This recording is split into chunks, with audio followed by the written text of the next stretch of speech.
الرحيم الحمد لله رب العالمين والصلاة والسلام على سيد المرسلين سيدنا محمد وعلى آله وصحبه وسلم تسليما كثيرا. ربنا لك الحمد كما ينبغي لجلال وجهك ولعظيم سلطانك. سبحانك لا نحصي ثناء عليك أنت كما أثنيت على نفسك. اللهم صل وسلم وبارك على سيدنا محمد وعلى آله وصحبه وسلم تسليما كثيرا. السلام عليكم ورحمة الله وبركاته.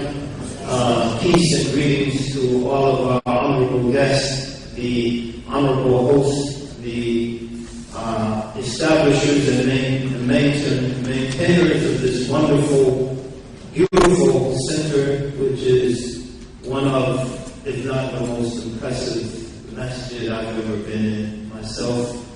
May Allah Ta'ala preserve it, may Allah Ta'ala preserve your country, may Allah Ta'ala preserve your wise leader, may Allah Ta'ala bless you and all that you do, and may He make our coming together a source of much good and mutual benefit. The subject, how justice is done to the followers of other religions, of course, like most subjects, this one can be approached in many different ways. So in the time allotted for me, I'd like to just make a few points from a particular perspective, and then we'll move on to listen to the enlightening comments of Sheikh Hamza, inshallah. So the first point I'd like to make is that Islam, the foundation of the attitude Islam and its Muslims should have towards other faiths is that Islam accepts other faiths. Islam does not create a situation where there's an irreconcilable other. And hence, the only way that relations can unfold with that other, whose existence cannot be reconciled with Islam, is through antagonism. So we mentioned earlier this day, Allah Ta'ala mentioned in the Quran, أعوذ بالله من الشيطان الرجيم, I seek refuge with Allah from the accursed Satan. إن الذين آمنوا والذين هادوا والنصارى والصابئين من آمن بالله واليوم الآخر وعمل صالحا فلهم أجرهم عند ربهم ولا خوف عليهم ولا هم يحزنون. That verily the believers, the Muslims, إن الذين آمنوا, and the Jews, والذين هادوا والنصارى, and the Christians, and the sometimes translated as the Sabians, who are a monotheistic group of earlier times, وَالصَّابِئِينَ, and generally anyone, men, and anyone who believes in God, and the last day, وَالْيَوْمِ الْآخِرِ, and does righteous deeds, وَعَمَلَ الصَّالِحَةِ, they will have their reward with their Lord. There will be no fear on them, nor shall they grieve. Meaning, they're eligible for paradise. They don't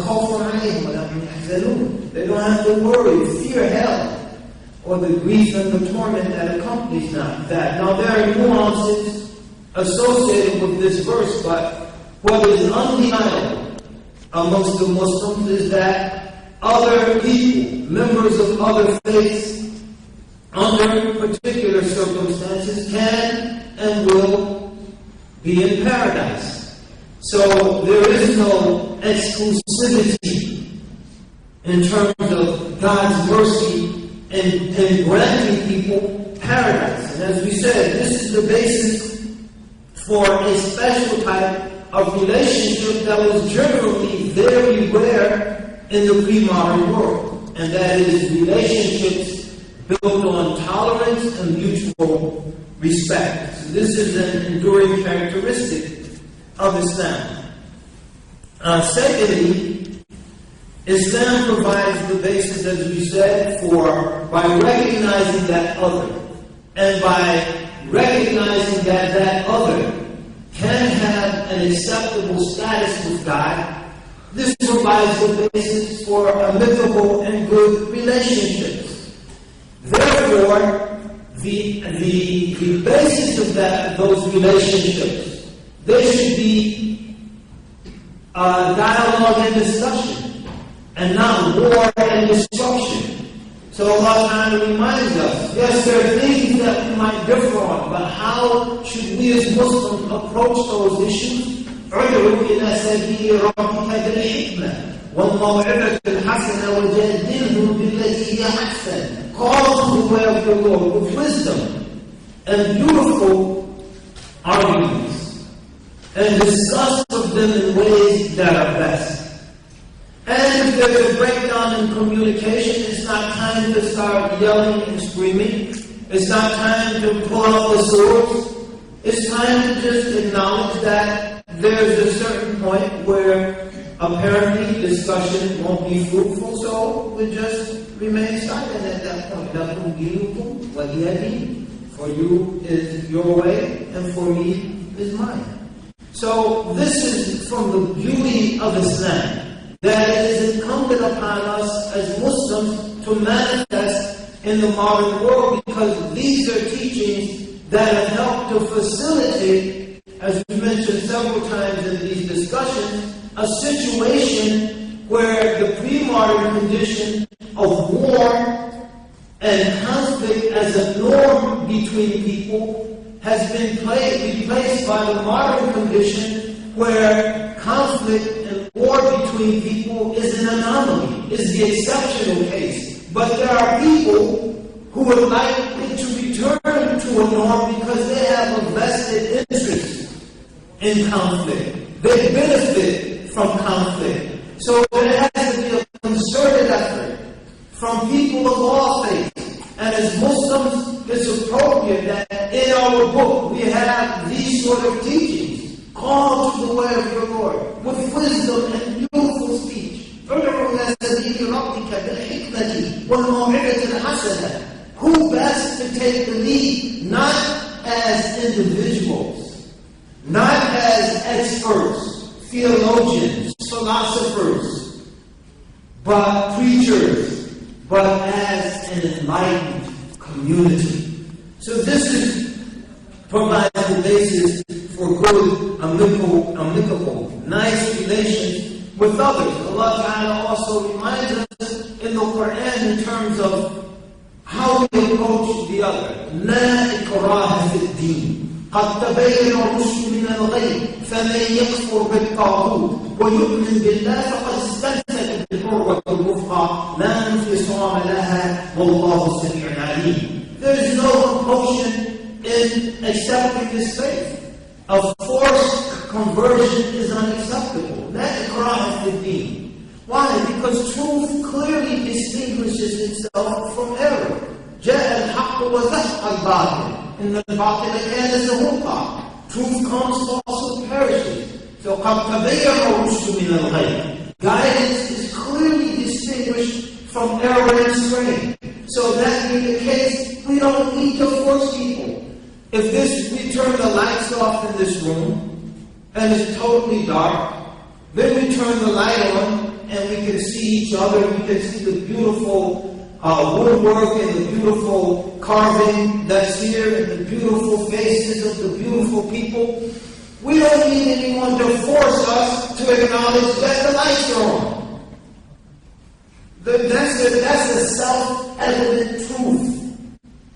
So we don't need people to be forced to accept this religion, because the religion and the truth that it advances speaks for itself. But if one chooses, they can accept it. قُلِ الْحَقُّ مِنْ فَمَنْ شَاءَ فَلْيُؤْمِنْ وَمَنْ شَاءَ فَلْيَكْفُرْ. The truth is from your Lord. Whoever pleases, let them believe. Whoever pleases, let them reject faith. So, again, this provides a basis and it provides a set of principles for us to deal with each other in a fashion that's conducive to mutual, peaceful coexistence. Because there is no basis for me as a Muslim to force you to become a Muslim. And even during the times of the political expansion of Islam, there was no forced conversion as an overwhelmingly general rule. And for that as Sheikh Hamza mentioned this morning, it took 300 years for the Coptic Christians and the Muslims in Egypt to reach 50%, 500 years in Syria. The Muslims never had a majority in the Indian subcontinent, even though they controlled that area politically. They could have forced other people to become Muslim. They had the military might to do that. Muslims again, and now Muslims are suffering because of that. Because now they're still a minority, but they've lost political power, and in many instances they're persecuted. The same thing in the Balkans. The area of Macedonia, Serbia, and those areas. Where the Ottomans ruled those areas for centuries. And the Ottomans, they had the military might to very easily force people to become Muslim. But they set up a system of tolerance, the millet system. And they let communities, non-Muslim communities, govern themselves. And as a result, now that the Ottoman political power has passed, Muslims are a minority, and as we saw in Bosnia in the early 1990s, they were persecuted in very brutal and inhumane ways. But that is a consequence of the approach that Muslims had towards other faiths. So again, we call people to discuss. We call people to reflect and consider what we have. قل يا أهل الكتاب تعالوا إلى كلمة سواء بيننا وبينكم ألا نشرك بالله اللهم صل وسلم ألا نعبد إلا الله ولا نشرك به شيئا ولا يتخذ بعضنا بعضا أربابا من دون الله فإن تولوا فقولوا اشهدوا بأننا مسلمون. So call all the people of the book, come to a common word between us and you, that we worship none other than God, and that we join no one or nothing as partners with them, and we don't, some of us don't hit others as lords other than God. And if they turn away, then say, bear witness that we are those who submit to God. So if they turn away, chase them, pursue them, off of their heads, no. If they turn away, bear witness that we, at least, are those who submit to God. So these are the approaches of Islam. And again, why are these things important? Because they cultivate, or should cultivate, in the Muslim a certain mentality, a certain approach to life, a certain approach to relations with others. And that approach is an approach that is conducive to not only the perpetuation of the great advances that humans collectively have made in terms of tolerating each other, in terms of establishing pluralistic societies, but also to build on and to perfect those and to remove the underlying causes that threaten the erosion and even possibly the elimination of those human advances, such as racism. So there's one thing to have a principle that encourages respect and toleration, but it's another thing to have a set of beliefs that undermine and remove the possible sources of or the causes that would render those principles ineffective. So Islam calls to this mutual respect. It calls to this mutual cooperation. It calls to this mutual tolerance. But it also calls for the elimination of racism. For example, يا أيها الناس إنا خلقناكم من ذكر وأنثى وجعلناكم شعوبا وقبائل لتعارفوا إن أكرمكم عند الله أتقاكم إن الله عليم خبير. O people, we've created you from a single pair. Meaning, bottom line, we're all brothers and sisters at the end of the day. We all have the same parents, if you go back far enough. And that's what we won't that. And we've made you into nations and tribes. We have created consciously all of this diversity. بِتَعَارَفُوا, not so that you can display enmity towards each other and hatred towards each other and usurp the resources of each other and invade the lands of each other and massacre the civilians of each other. No, لِتَعَارَفُوا, so that you can come to know one another. You can come to know through one another the power of your Creator, who from that single pair can manifest all of this beautiful diversity. لِتَعَارَفُوا إِنَّ أَكْرَمَكُمْ عِنْدَ اللَّهِ أَتْقَاكُمْ, and so that you can come to understand that the differences between the tribes, the physical differences, the linguistic differences, the cultural differences, these are not things that give one people superiority over the other. As our Prophet sallallahu alayhi wa sallam emphasized, إِنَّ اللَّهَ لَا يَنْظُرُ إِلَى صُوَرِكُمْ وَأَمْوَالِكُمْ وَلَكِنْ يَنْظُرُ إِلَى قُلُوبِكُمْ وَأَعْمَالِكُمْ. That Allah, God, doesn't look or consider your physical forms, nor your wealth. Physical features don't give you any superiority or any virtue or status. Wealth doesn't give you any superiority, nor virtue nor status.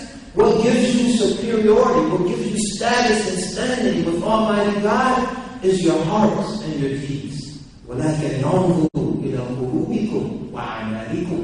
Rather, He looks at your hearts and He looks at your deeds. And this is what we should be competing towards.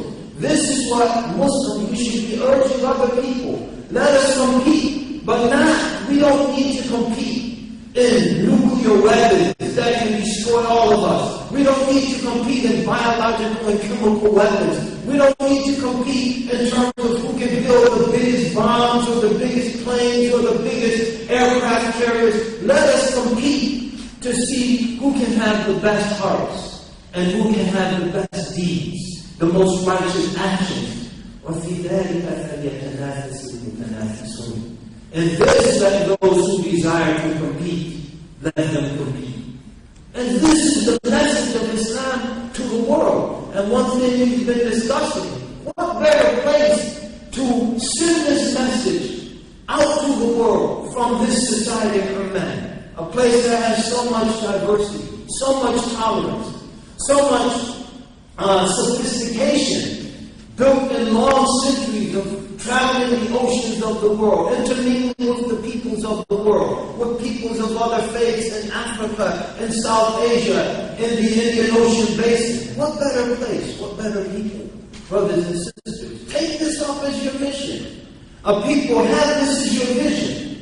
One thing we learn from the Bible, speaking of other faiths, where there is no vision, the people perish. Where there is no vision, the people perish. What is your vision? What would you like to see for the world? What can you contribute to the world? And if there is no vision, the people will perish. In other words, their cultural virtue, their civilizational features will be consumed by someone else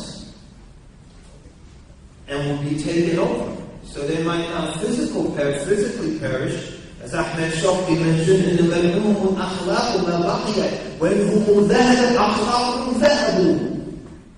But they, as a distinct people, with a distinct heritage, with a distinct contribution to make to the world, will perish. In conclusion, we want to emphasize, some might say, well, what about those verses in the Quran? فَاقْتُلُوا الْمُشْرِكِينَ حَيْثُ وَجَدْتُمُوهُمْ وَاقْتُلُوهُمْ حَيْثُ ثَقِفْتُمُوهُمْ. Slay them wherever you find them. These verses refer to the idolaters in the Arabian Peninsula. And you can research this yourself. The Muslim counters and says, what about those verses such as the beautiful verse recited so beautifully by our young reciter here? لا ينهاكم الله عن الذين لم يقاتلوكم في الدين ولن نخرجوكم من دياركم أن تبروهم وتقسطوا إليهم إن الله يحب المقسطين. Allah doesn't forbid you concerning those who haven't fought you over your religion or expelled you from your homes, that you have good, amicable, and just relations with them. Allah, Almighty God, loves those who are just. What about that? And the many other verses in the Quran that urge justice and restraint, that urge Muslims not to transgress against others. وقاتلوا في سبيل الله الذين يقاتلونكم ولا تعتدوا إن الله لا يحب المعتدين. Fight those who fight you. In other words, if they don't fight you, don't fight them. Don't fight them. And don't you be the one to transgress and to aggress Allah loves not the transgressors. What about that verse? And similar verses. So, we have a wonderful religion.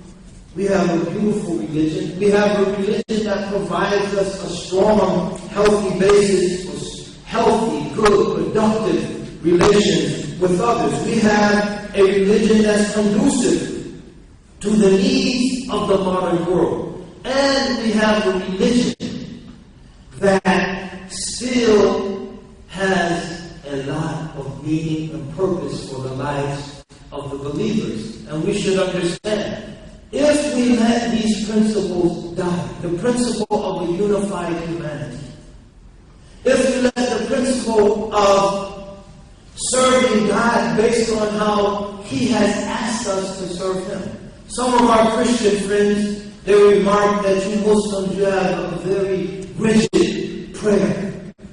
We have a free and open discourse with our Lord. We pray and we have an intimate munajat.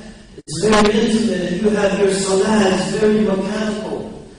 If you understand the salah, the ritual prayer, you understand is a beautiful, beautiful means to commune with our Lord. It's a means that involves the entire human being. As humans, we're physical, so we have physical movements. We're intellectual, so we have to memorize things. We have to say things in a particular order. And we're spiritual. What we're saying has deep and powerful spiritual import. But that's besides the point. But we say we also have the munajat. We have the dua. We have the awrad, the adhkar. So we have litanies. We have supplications. We have intimate discourses with our Lord. But these are instances where we ask God to do something for us. Ya Allah, unsurna. Ya Allah, a'tini hada. Ya Allah, habbib hadhihi al-mar'ah ilayya. So we ask Allah to do things for us. When we make our salah, we do what Allah asks from us. So our relationship is not a selfish one where it's always me. Ya God, help me, do for me, serve me, give me. But it's also, here's what I'm offering to you, Ya Allah. These are meanings, brothers and sisters, we have to strive to keep alive in the world. Our sisters, beautiful hijab. Other faiths had the hijab. Study the history of other faiths. But they've lost it. May Allah help all of them and help all of us. But look as a community, how our sisters are holding on to this beautiful manifestation of religious commitment and devotion. This beautiful act of devotion. And if Muslims lose it, it's not a loss for Muslims alone. If there were something that was just manifested amongst Muslims, it would be a Muslim loss. If Muslims lose it, humanity loses it. If Muslims lose it, humanity loses it. So realize there are precious meanings that we're holding on to. 5 salah. Other nations had ritual salah, but generally they've lost it. Muslims are holding on. So these are beautiful, beautiful things that Muslims are undertaking, not just for the sake of Islam, but as a continuation of precious aspects of our collective human heritage. And if Muslims lose these things, they're lost to humanity. So part of our justice towards other religions are doing those things that other religions once did but have lost, generally speaking. And if Muslims lose them, then it's like a relay race. The earlier nations were like runners, and they passed the baton, and they passed the baton. And now we, as Muslims, we're running what's called the anchor leg. We're going to bring it home. And if we drop the baton, everyone loses. So we pray that Allah subhanahu wa ta'ala blesses us to hold on to the baton, that this generation is a strong generation, that is a generation that is wise and looks deeply at what we're doing and at what we represent. That is a tolerant generation. That is a generation that seeks to build on the human advances, many of which human rights and others were initiated in their modern form by other peoples.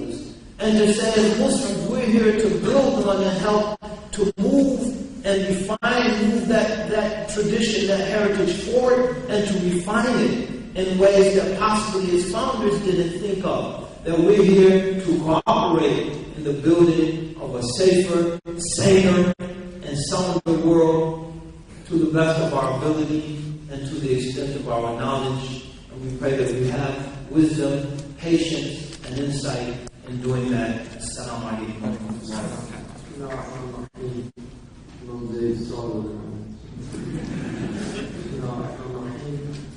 اللهم صل وسلم وبارك على سيدنا محمد وعلى اله وصحبه وسلم تسليما ولا حول ولا قوه الا بالله العلي العظيم.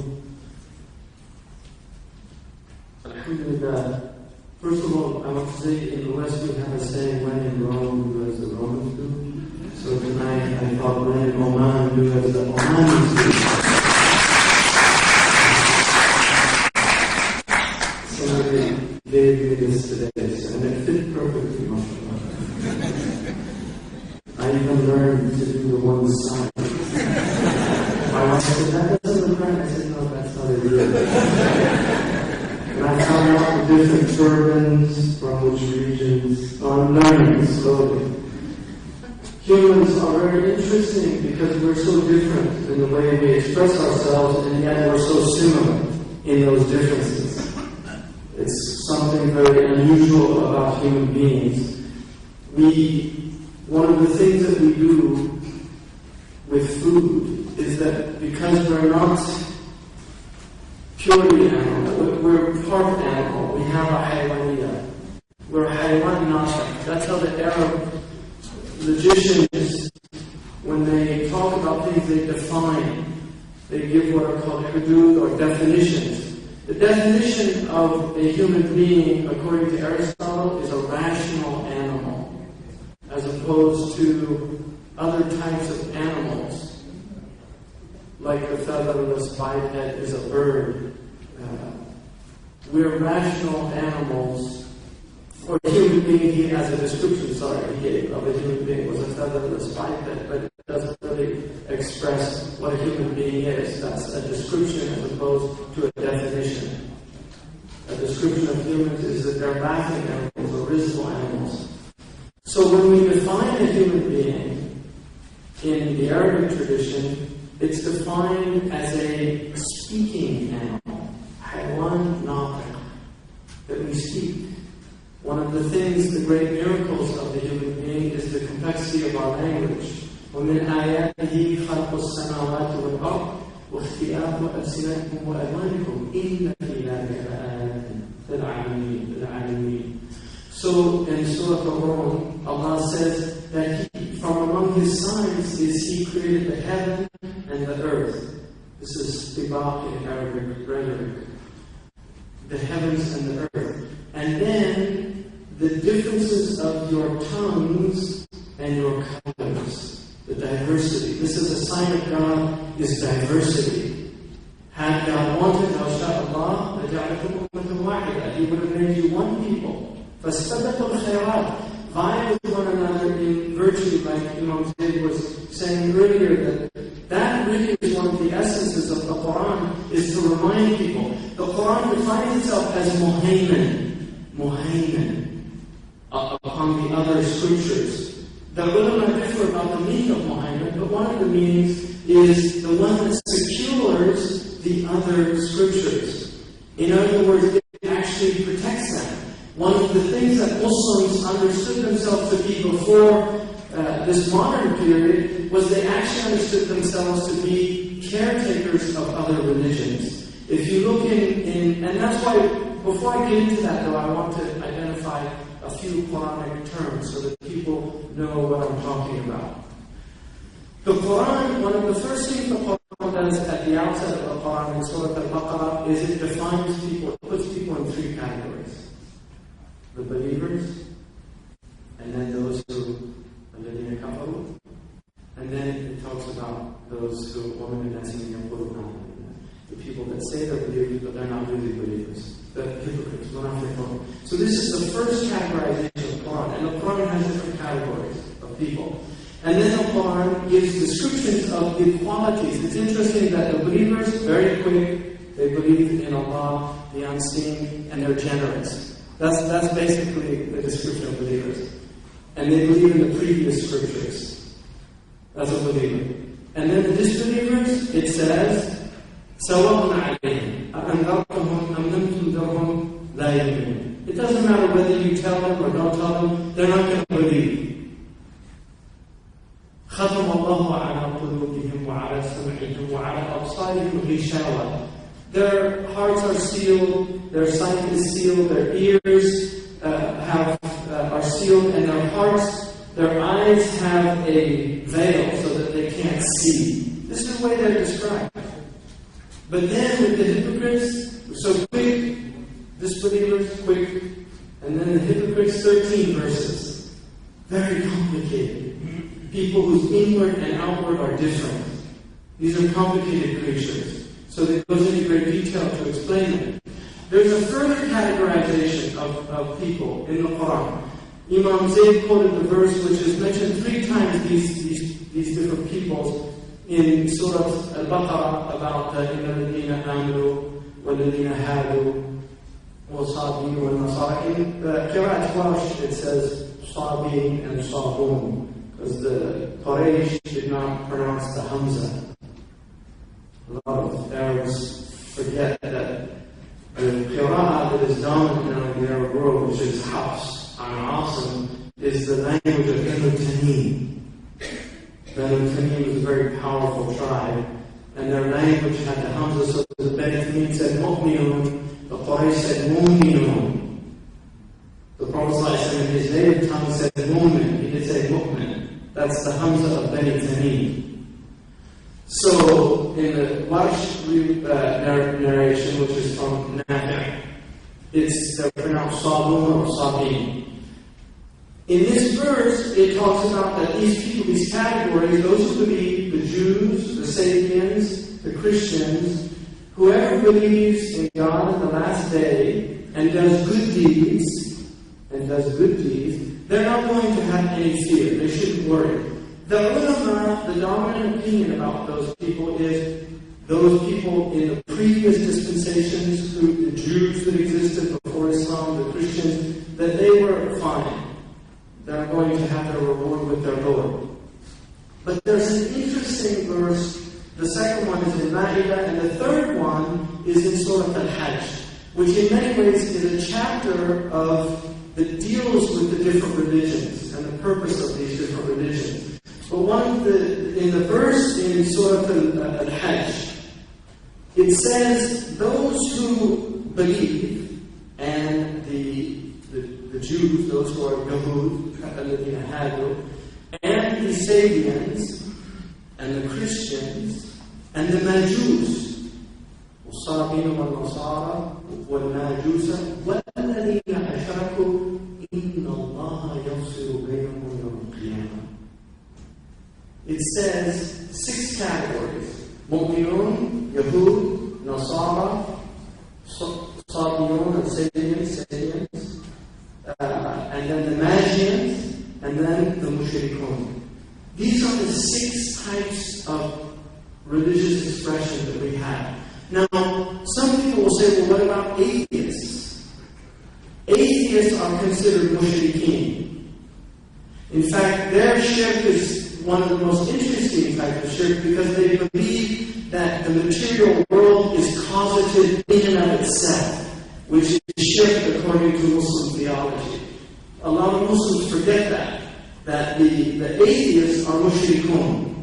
If they say there's no God, then you say, how does this all happen? They said it happens from material means. Then they're giving power to material means, and that is shirk. That's shirk.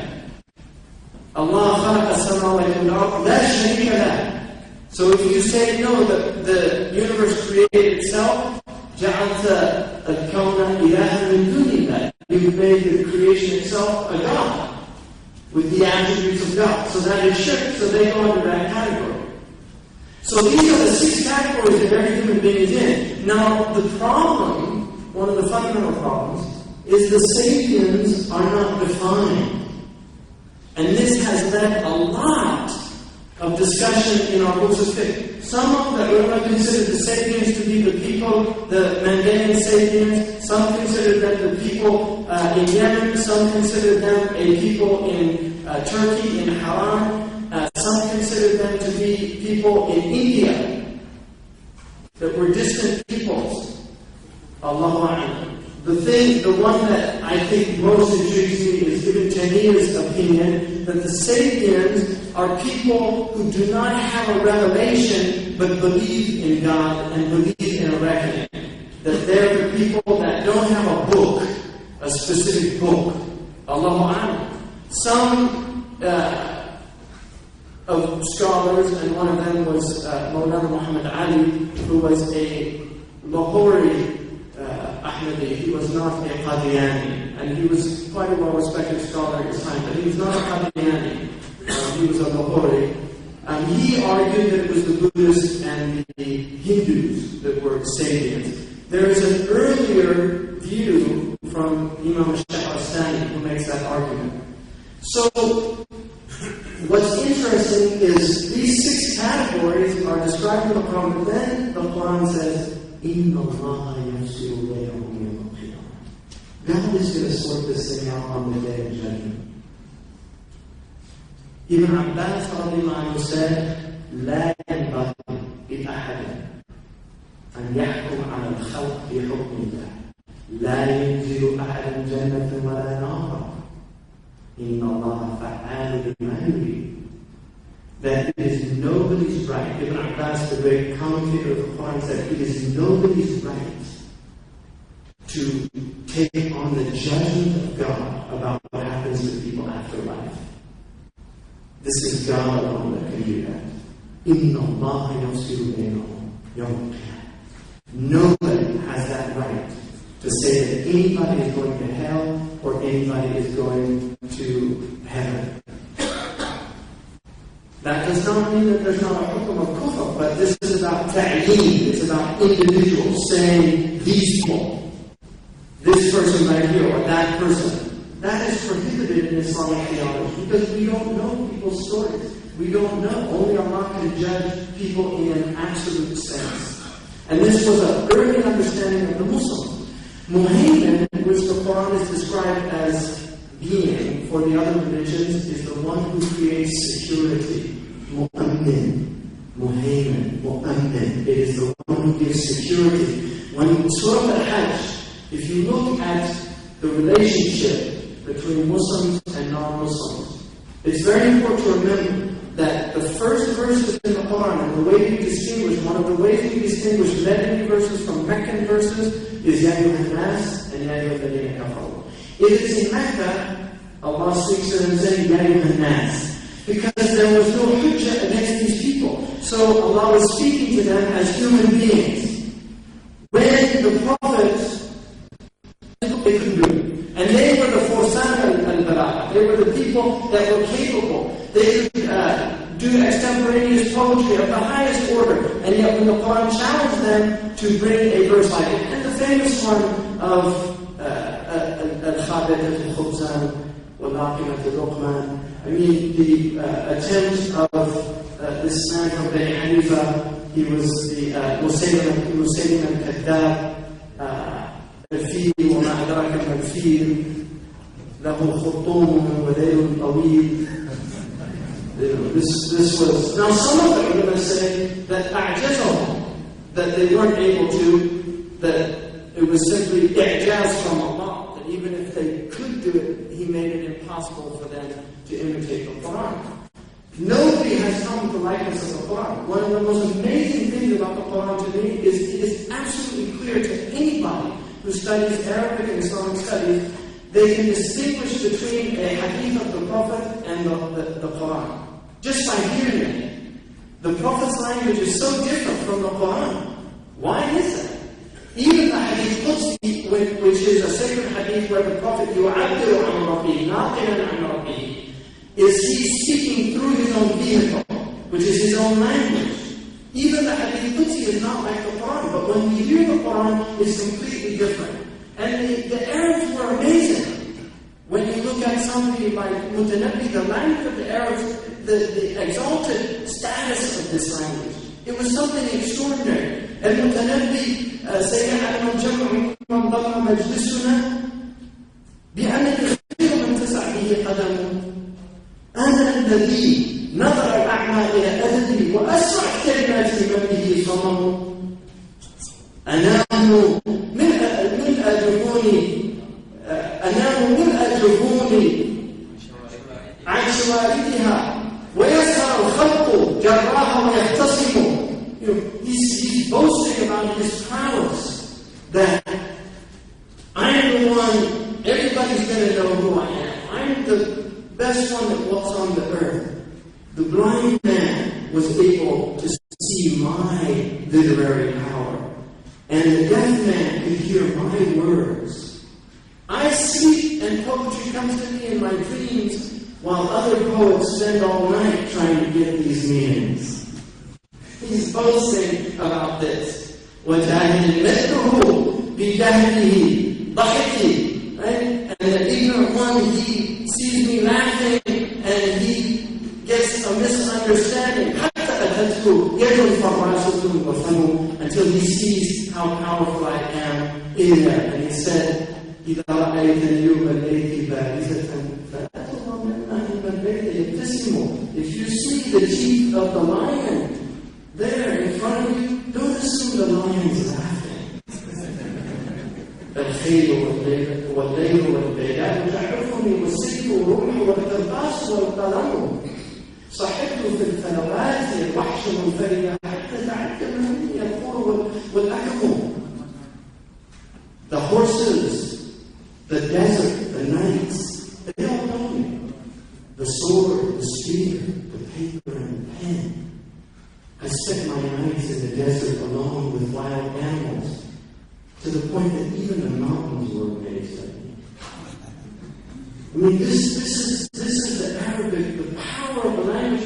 Despite that power, they could not imitate. إِنَّ اللَّهَ يَأْمُرُ بِالْعَدْلِ وَالْإِحْسَانِ وَإِيتَاءِ ذِي الْقُرْبَى وَيَنْهَى عَنِ الْفَحْشَاءِ وَالْمُنكَرِ وَالْبَغْيِ يَعِظُكُمْ لَعَلَّكُمْ تَذَكَّرُونَ. The Quran, the Arab أعجزهم.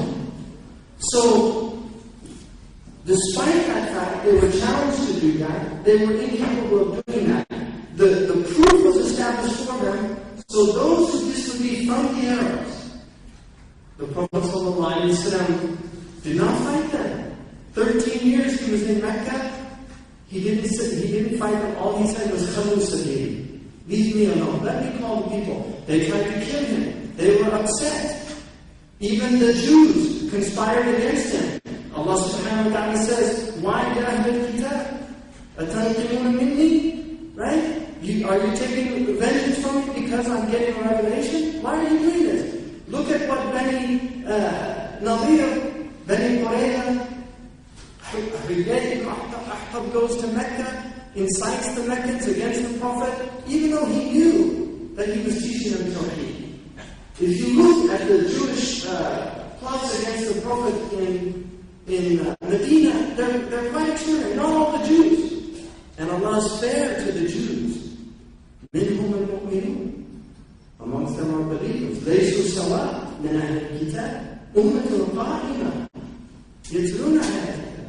They're not all the same. There are people from the people of the book that are good and righteous people. إنصار من أهل الكتاب من هو إنصار به إليه. Amongst them are trustworthy people. If you give them trust, they fulfill the trust. So the Quran is clear. Allah subhanahu wa ta'ala, a lot of the Arabs, they say when the Quran, from those who were given the book, يَعْرِفُونَهُ كَمَا يَعْرِفُونَ أَبْنَاءَهُم. They know the Prophet like they know their own sons. They think every Jew knows the Prophet is a true prophet. There's Muslims that did that. وَإِنَّ فَرِيقًا مِنْهُمْ لَا يَكْتُمُونَ الْحَقَّ وَهُمْ يَعْلَمُونَ. No, amongst them there are people that were given these signs. Not all of them. The Quran talks about وَدَّ طَائِفَةٌ مِنْ أَهْلِ الْكِتَابِ لَوْ يُضِلُّونَكُمْ لَا يَضِلُّونَ إِلَّا أَنفُسَهُمْ وَلَا يَشْعُرُونَ. There are a group of them that want to lead you astray. There are a group of them, not all of them. Many of the people of the book are good, decent people that respect your faith and religion. But not all of them. لن ترضى عنك اليهود ولا النصارى حتى تتبع ملتهم. The Arabs use إطلاق البعض على الكل وإطلاق الكل على البعض. This is من أساليب العرب في البلاغة, is to call some people use the whole to talk about the part. قالت اليهود يد الله مغلولة غلت أيديهم. The Jews say the God's hand is tied. Not all Jews say that. Ibn Juzay al-Kalbi in the Quran says one Jew said that. But Muslims assume all Jews say that. No, there are pious Jews that would never say that about God. But these are mistakes in many people misread the Quran. One of the greatest tragedies in reading the Quran is that Muslims make a major mistake. Many Muslims. Here I am, so many Muslims. If I regret one thing in my public career, it's generalizations. Generalizations. Making generalizations. Technique. It's a dangerous thing to do about people. All Saudis are fill in the blank. All Emiratis fill in the blank. Unless it's all Saudis are Muslim, because that's true, but even that's not true, because there's munafiqun everywhere. Right? So, my point is generalizations are dangerous things. When you look at Muslims, they tend to differentiate between Muslims. He's Ibadi, he's Maliki, he's Shi'i, he's Wahhabi, he's Salafi, he's Sufi. So they have their categorizations for Muslims. But then when they talk about non-Muslim thought, and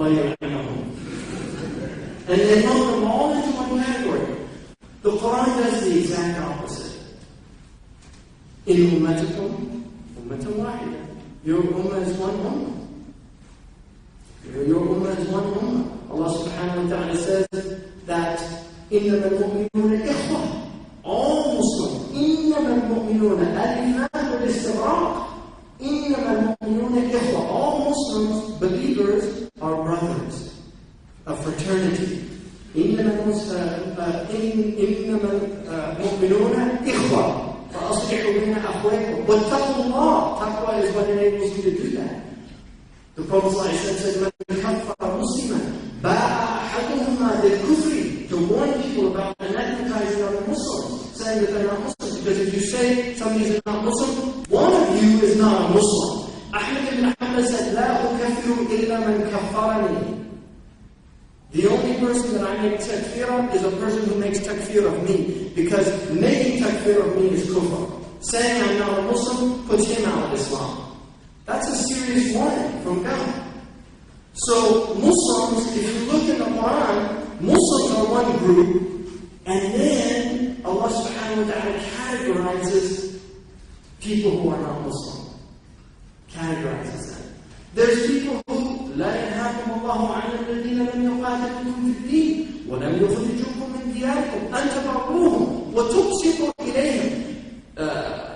Ibn al-Arabi in Ahkam al-Quran says تقسطوا إليهم أي أن تجعل قسطا من أموالكم لهم. That you can actually give them money. من باب تأليف القلوب and or صلة الرحم for whatever reasons, as kinship bonds or trying to get close to somebody. That's one group, the people that don't fight you. Another group are the people that are interested in discussing things with you. وَلَا تُجَادِلُوا أَهْلَ الْكِتَابِ إِلَّا بِالَّتِي هِيَ أَحْسَنُ. Don't discuss things with the people of the book except in a beautiful way. Don't make fun of their religion. Even the mushrikun, the Prophet initially used to talk about the gods, and then they started talking about the Prophet's God, and so Allah said, لَا تَسُبُّوا الَّذِينَ يَدْعُونَ مِن دُونِ فَيَسُبُّ اللَّهَ عَدْوًا بِغَيْرِ عِلْمٍ. Don't curse their idols, because they in turn will curse God unjustly, without knowledge, out of their ignorance. So don't speak ill of their idols. That's in the Quran. Don't make fun of other people's religions. For people, they take their religions very seriously. Even the idol worshiper takes his idolatry seriously. One of the poets talked about, this is an Andalusian poet, but the meaning is very interesting. He said, لَقَدْ أَصْبَحَ قَلْبِ قَادِرًا كُلَّ صُورَةٍ فَمَرْعَةٌ لِسَانٍ وَدَيْنٌ بِرَهْبَانٍ. My heart is open to all types of love. It's a pasture for gazelles, and it's a monastery for monks. What he's saying is, why is the gazelle in the pasture? Because the gazelle loves to eat. Why is the monk in the monastery? Because he loves God. That's why he's in the monastery. Allah subhanahu wa ta'ala says, ابتدعوها ما كتبنا عليهم إلا ابتغاء رضوان الله فما رعوها حق رعايتها. They did it out of a desire to please Allah subhanahu wa ta'ala. الراهب سمي راهبا لأنه يرحم الله إلى درجة أنه ترك الدنيا، طلق الدنيا. لا رهبانية في الإسلام. But the Prophet ﷺ also the رهباني خيرا. He actually said, you're going to come and find people in monasteries. He said, leave them. دعوهم. In their monasteries. حبسوا أنفسهم لله. The Muslims protected the monasteries of Syria during the iconoclastic period in Greek Orthodoxy, when the Orthodox Christians came up against the Muslims and the Muslims would rebuke them for having graven images. There was an iconoclastic movement that lasted about 100 years. The Orthodox Christians started destroying all the icons.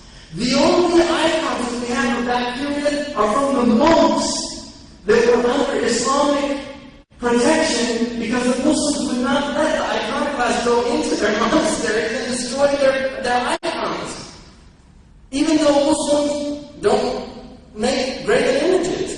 But despite that, they protected these people, and they're right. This is our Islam. This is the teaching that the Prophet ﷺ gave. So if you look at that's one group that don't oppose you in religion, don't make fun of them.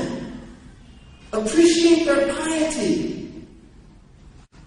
Appreciate their devotion. And then, I was going to debate, he says, الدين بدين الحب أن توجه بركائه فالحب دين والإيمان لنا أسوة في بشر هند وأختها وقيس وليلى وملك وقيلان.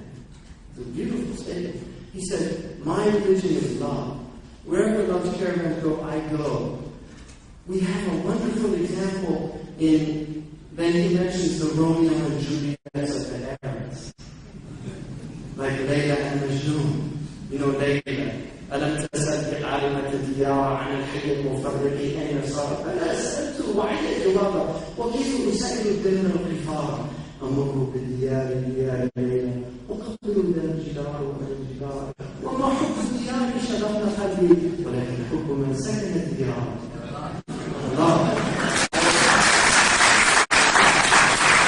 Some of you are from us, right? Us. Qabila al-Amara, they're a Yemeni tribe from Kahlan. Amara, the Hubb al-Udri, was a pure love. They wrote poems about the beloved without ever consummating the love, like Qais, Majnun. He never had, the Arabs say, Dawa'ul Ishq al-Ittisam. He never had his ittisam.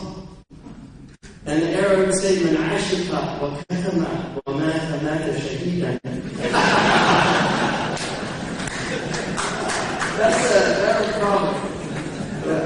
Because that whoever has this passionate love and he conceals it and dies from it, he dies a martyr's death. Shaheed al-Hub.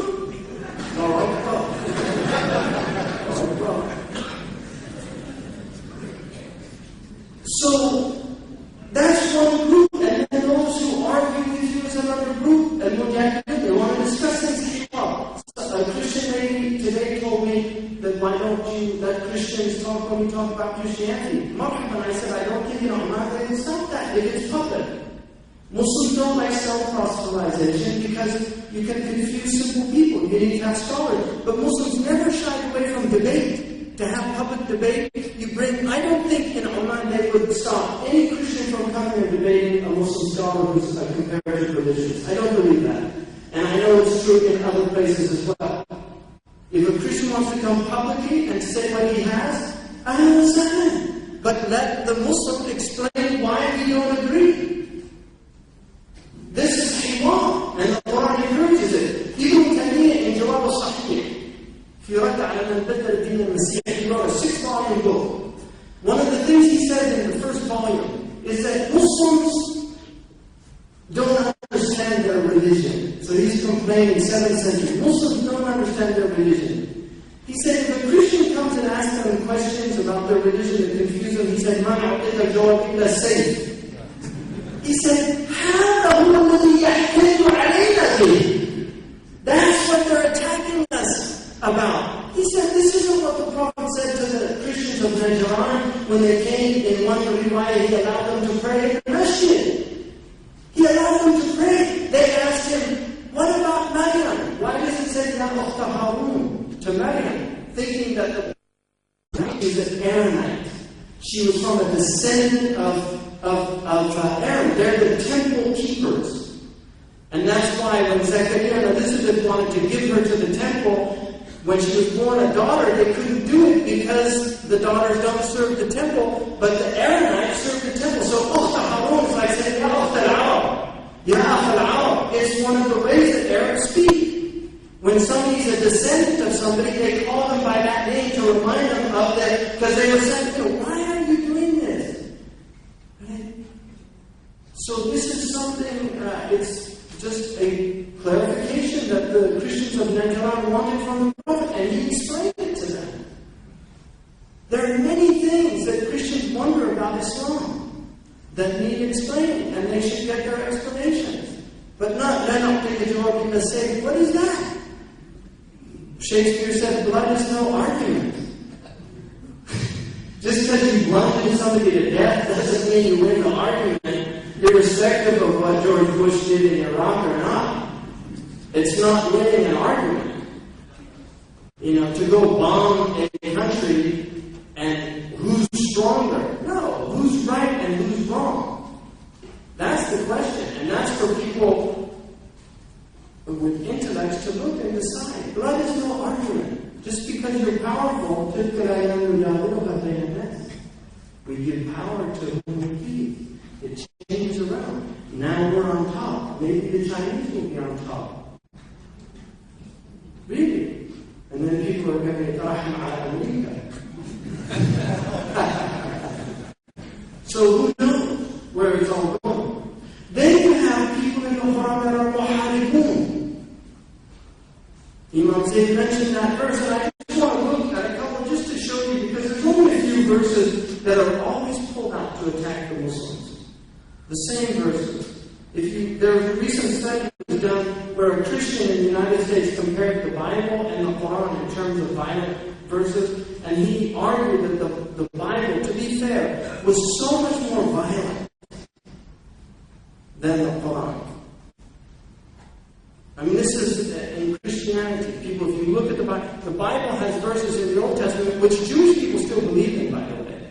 And we have Jewish settlers that take those verses very seriously, that believe you can just kill people with impunity. Baruch Goldstein was a religious Jew, graduated from a yeshiva in New York. He was a physician, an educated man. When he went into the masjid in Al-Khalil and shot and killed 26 Palestinians while they were worshiping, he thought he was getting close to God. He was using the Torah as a basis for what he was doing, because he thought he was purifying He was purifying that place. We have a Jewish rabbinical student that killed Rabin and shot him, believing he was acting in accordance with the Torah. We have Christians in the United States of America that kill doctors performing the secular laws of the United States, and America is a secular country. If you don't like it, leave. I'm against abortion, but the law of the land says that it is legal. They have shot and killed abortionists in the United States, doctors. These are Christian terrorists. They bombed abortion clinics and killed them, but they're not described as Christian terrorists.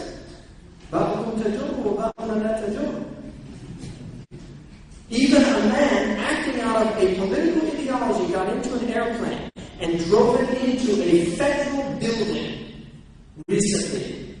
And they asked, is this a terrorist act? No, it's a lone nut.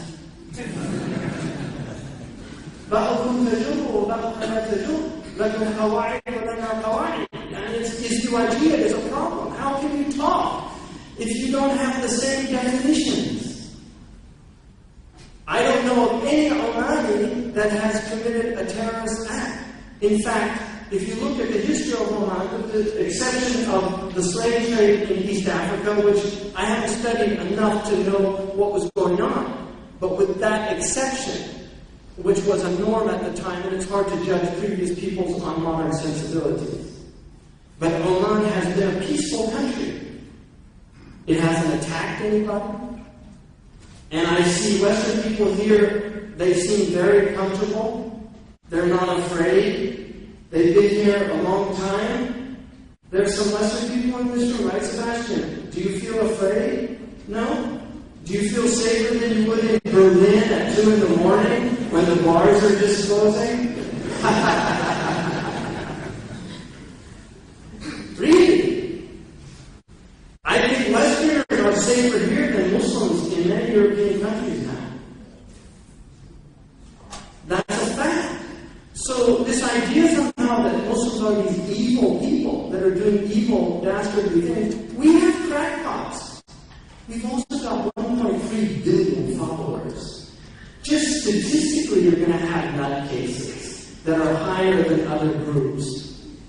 I mean, it's just simple logic.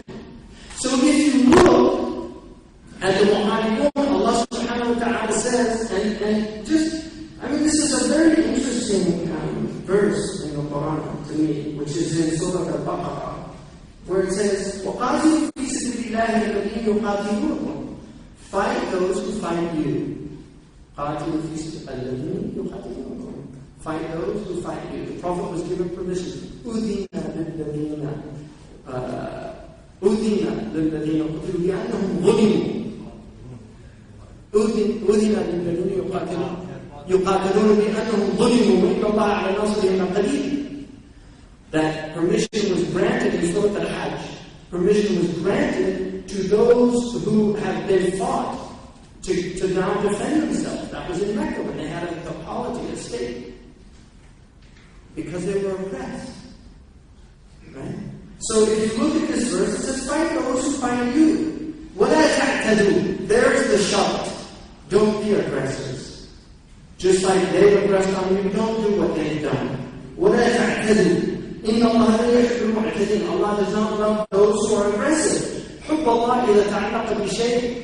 الحب من صفات الله سبحانه وتعالى إرادة أبدية. Allah does not love oppressors or aggressors. لا تعتدوا إن الله لا يحب المعتدين واقتلوهم حيث ثقفتموهم وأخرجوهم من حيث أخرجوكم. Kill them where you find them. Once you start fighting, the goal of fighting is to kill. Qatala is from fa'ala, is muhawala. So qatala is an attempt to kill. Once you start fighting, kill them. And it actually says al-riqab, and the Mufassirun say the most humane way of killing somebody on a battlefield is to strike the neck. So it's actually rahmah. That's the idea behind that verse. And then it says, and take them out just as they drove you out. وَالْفِتْنَةُ أَشَدُّ مِنَ الْقَتْلِ. Persecution is worse than killing. To persecute people for no reason other than their belief or whatever reason, because they're weak and you want their natural resources, all those things, to fight and defend and kill people that are trying to do that to you is actually less than what they're doing. وَلَا تُقَاتِلُوهُمْ عِنْدَ الْمَسْجِدِ الْحَرَامِ. But respect the sacred. Respect the sacred. Don't fight them in حَتَّى يُقَاتِلُوكُمْ فِيهِ. until they fight you there. فَإِنْ قَاتِلُوكُمْ فَاقْتُلُوهُمْ. And if they fight you, then you have permission to defend yourself and kill them. كَذَلِكَ جَزَاءُ الْكَافِرِينَ. And this is the reward of people that are against the truth and fight the truth and oppose the truth. Now what it says. فَإِنْ انْتَهُوا فَإِنَّ اللَّهَ غَفُورٌ رَحِيمٌ. But if they stop oppressing you, God is forgiving and merciful. If they're not going to fight you and oppress you, then there's no reason for you to use violence against them. It's right there in the Quran. And then again, fight them until there's no persecution. Fight them until there's no persecution. And religion can be for the sake of God without having to worry about being punished for what you're doing. And then it says, but if they stop, don't be aggressive against them. Because you should only be aggressive against oppressors. You should only fight against oppressors. I mean, look at that.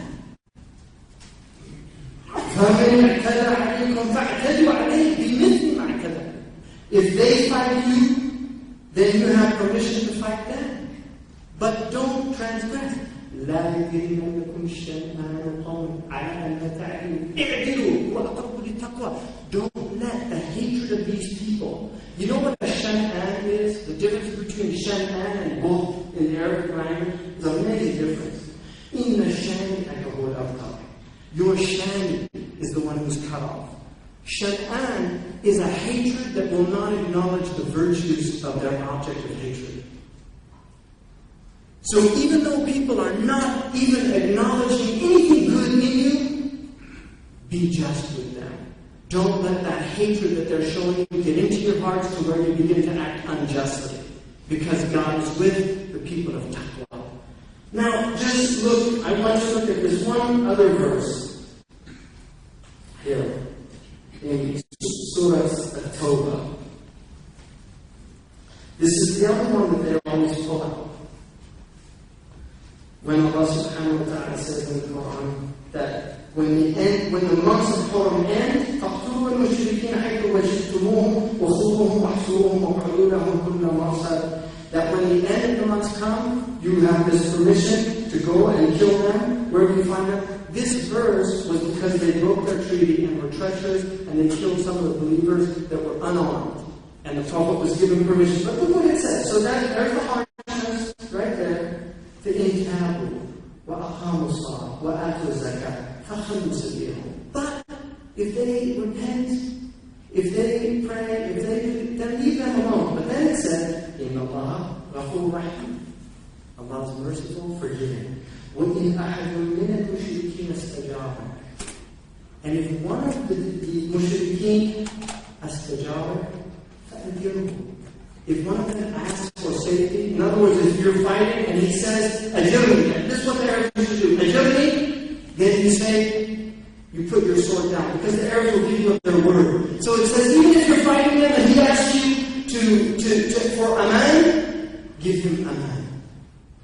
The mushrik, not somebody who's become Muslim, حَتَّى يَسْمَعَ كَلَامَ اللَّهِ, in order that he might hear the speech of God. ثُمَّ أَبْلِغْهُ مَأْمَنَهُ. And if he doesn't become Muslim, don't kill him, take him to a safe place, and then leave him. Why don't people read what comes after? It's so clear. Read the Quran and look at the mercy in the book of Allah. All these ayahs that can be interpreted harshly are always followed up by compassion. إِنَّ اللَّهَ مَعَ الْمُحْسِنِينَ اتَّقُوا اللَّهَ. Have taqwa of Allah. لَا تَعْتَدُوا. Don't be aggressors. Throughout the Quran you find it. Now, just in closing, if you look at the practice of early Muslims with other religions, we have churches all over the Muslim world. Churches, Coptic churches in Egypt. We have synagogues in Tunisia and in Morocco and in Yemen. We have Hindu temples in India. Wherever the Muslims ruled, the religions that were previous there were kept intact.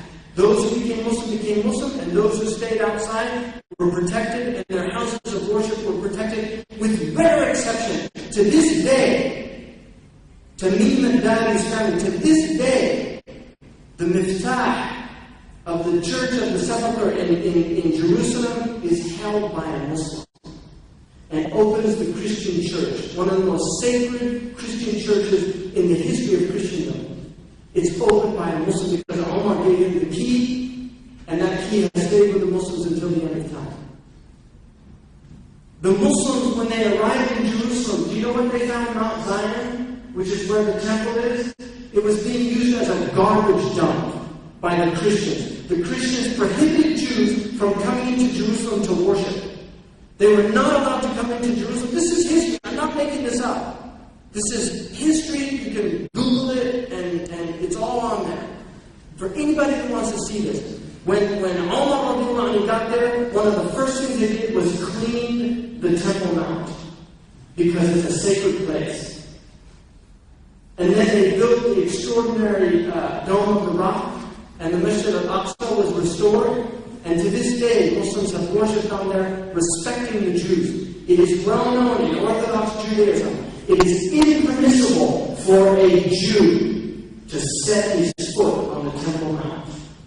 And I'm not making this up. This is Jewish halakha law. What Ariel Sharon did when he went up on the Temple Mount was against rabbinical law. And the rabbis of Jerusalem, the official state religion of Jerusalem, is Orthodox Judaism. Not Reform, not conservative, it is Orthodox Judaism. He was acting as an unfaithful, impious Jew when he set foot on the Temple Mount, because it is illegal for Jews to set foot on the Temple Mount until it's purified with the red heifer ashes, and the Messiah identifies where the holiest of holies is. And this is well known in Jewish tradition.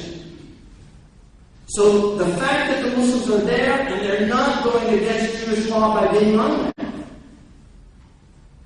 they're not. The Muslims honor these places. If you look at the Hagia Sophia was turned into a masjid, that's true. And the Muslims have rules about coming into a country annual or with solah, things like that. There's no doubt that the Hagia Sophia was taken by the Muslims, turned into a masjid, and the Orthodox Christians lost their spot. And I come out of an Orthodox family. My grandfather was Orthodox, so that was actually a sacred spot to, and still is to the people in my family that are from that tradition.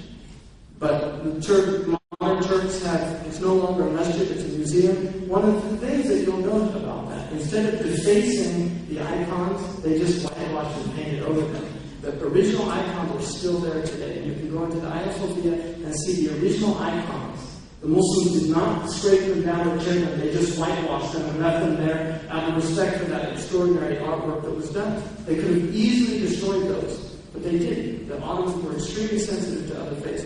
So, if you look at the Muslim pre-modern historical record with other religions, in my estimation, it's unparalleled. The Mongols, what we call the Maghul, the Mongolian horde, when it came down, the Mongolians were actually, to be fair to them, they were very similar to the Americans. If you went against them, they bombed the hell out of you. But if you went along with them, they were actually reasonably good occupiers. And they let you kind of do what you wanted to do. So the Mongols, when they went into the Muslim lands, they actually did, once they subdued the population quite viciously, if you resisted them. If you didn't, they were actually reasonable. But if you resisted them, and a lot of Muslims don't know this, but the real reason for the Mongol invasion was because one of the stupid Muslim rulers actually killed Mongolian ambassadors in Central Asia. And the Prophet prohibited ever killing, he didn't even kill the ambassadors of Musaylim and Kadab. And he told them, الرسل لا يقتلون ولولا قتلتكم. But they killed these Mongolians, and that's when the horde came down. You raised, يحذر الذين يخالفون عن أمره أن تصيبهم فتنة أو يصيبهم عذاب أليم. Beware to go against the Prophet's teaching, or you will be afflicted with great calamities. The Prophet honored people. The Prophet ﷺ said, "Man aada dhiyyan Whoever harms a dhimmi, a person who's in a protected status in the Muslim world, if they harm them, I am an advocate for him against that Muslim on the Yawm al-Qiyamah. That's the justice of our religion. The Prophet will argue against. We know Shuraih al-Qadi, when the Jew and Imam Ali, who was the caliph at the time, got into an argument and they went to Shuraih al-Qadi. And Shuraih qada al-Yahudi, because the only witness that Ali had was his son and there was a conflict of interest. And so he rejected, this is in our books. We know that when Qutayba entered into Central Asia and found the Buddhists, he not only protected one of the greatest Buddhist temples in all of Buddhist history, which was in Balkh, Afghanistan. He protected it. They remained Buddhist there for the next 300 years. In fact, the head of that monastery became Muslim at Qutayba's hand. When Hussein's revolt happened and they had to withdraw from Central Asia to come down for the revolt that was happening in Iraq, the Turkish Shahis and the Tibetan Buddhists allied. They were all Buddhists and they drove the Muslims out of Afghanistan. It was reconquered again. You know what they did? The Buddhists. You know what they did to that apostate? They cut off his head.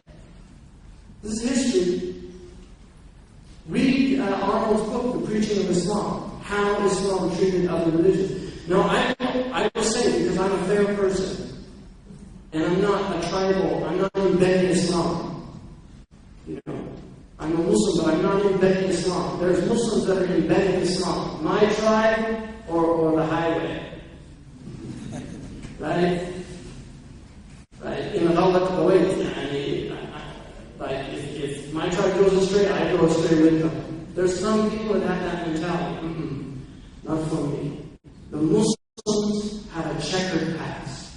There's persecution in our history, not only of Muslims, and the Ibadan people know this very well.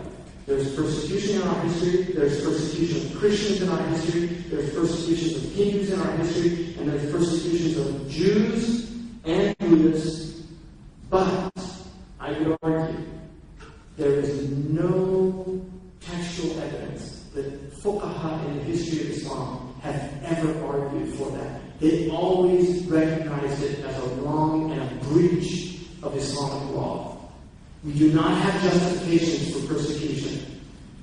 People talk about the Crusade thing started because this insane attack of Billah burnt down the church.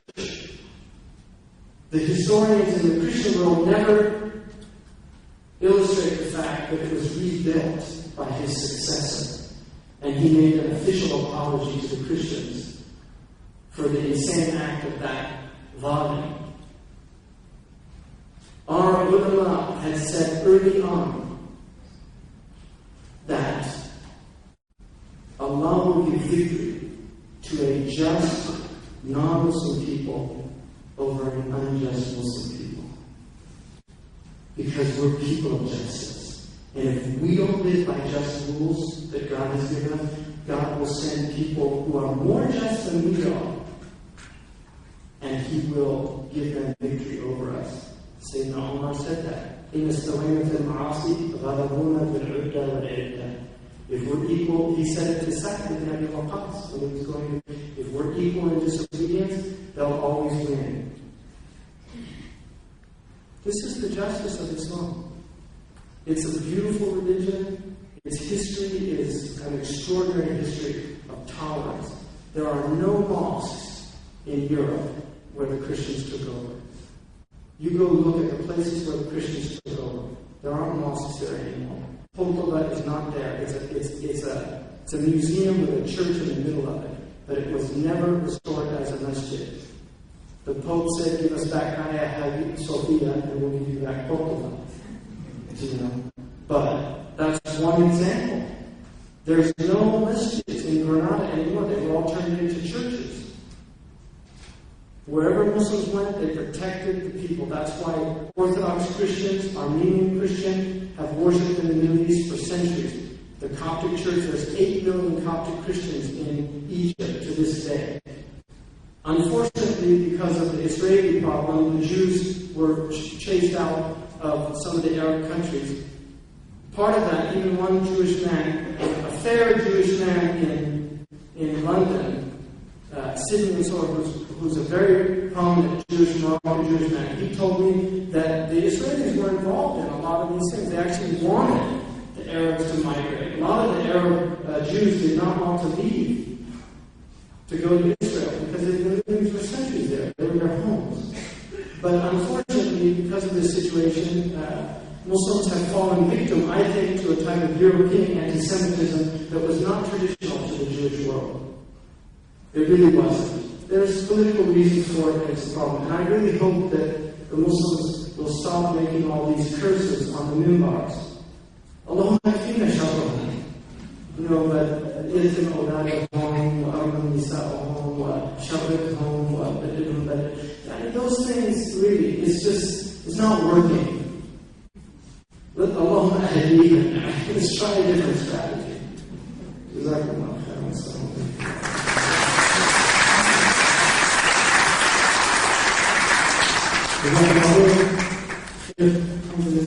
For the clarification of how justice Islam is to followers of other religions.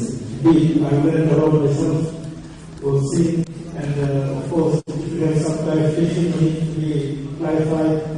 It's the time now. It's a question and answer session. As we said earlier, priority is to non-Muslims. Before the one question for us. Please come forward our mics around. One is here, on the other side, on the right side, there's a lot, and also outside, there are mics.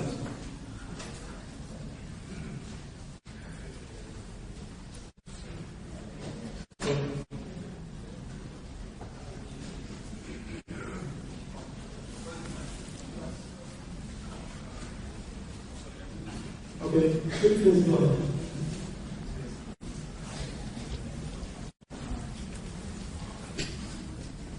Good evening. Good evening.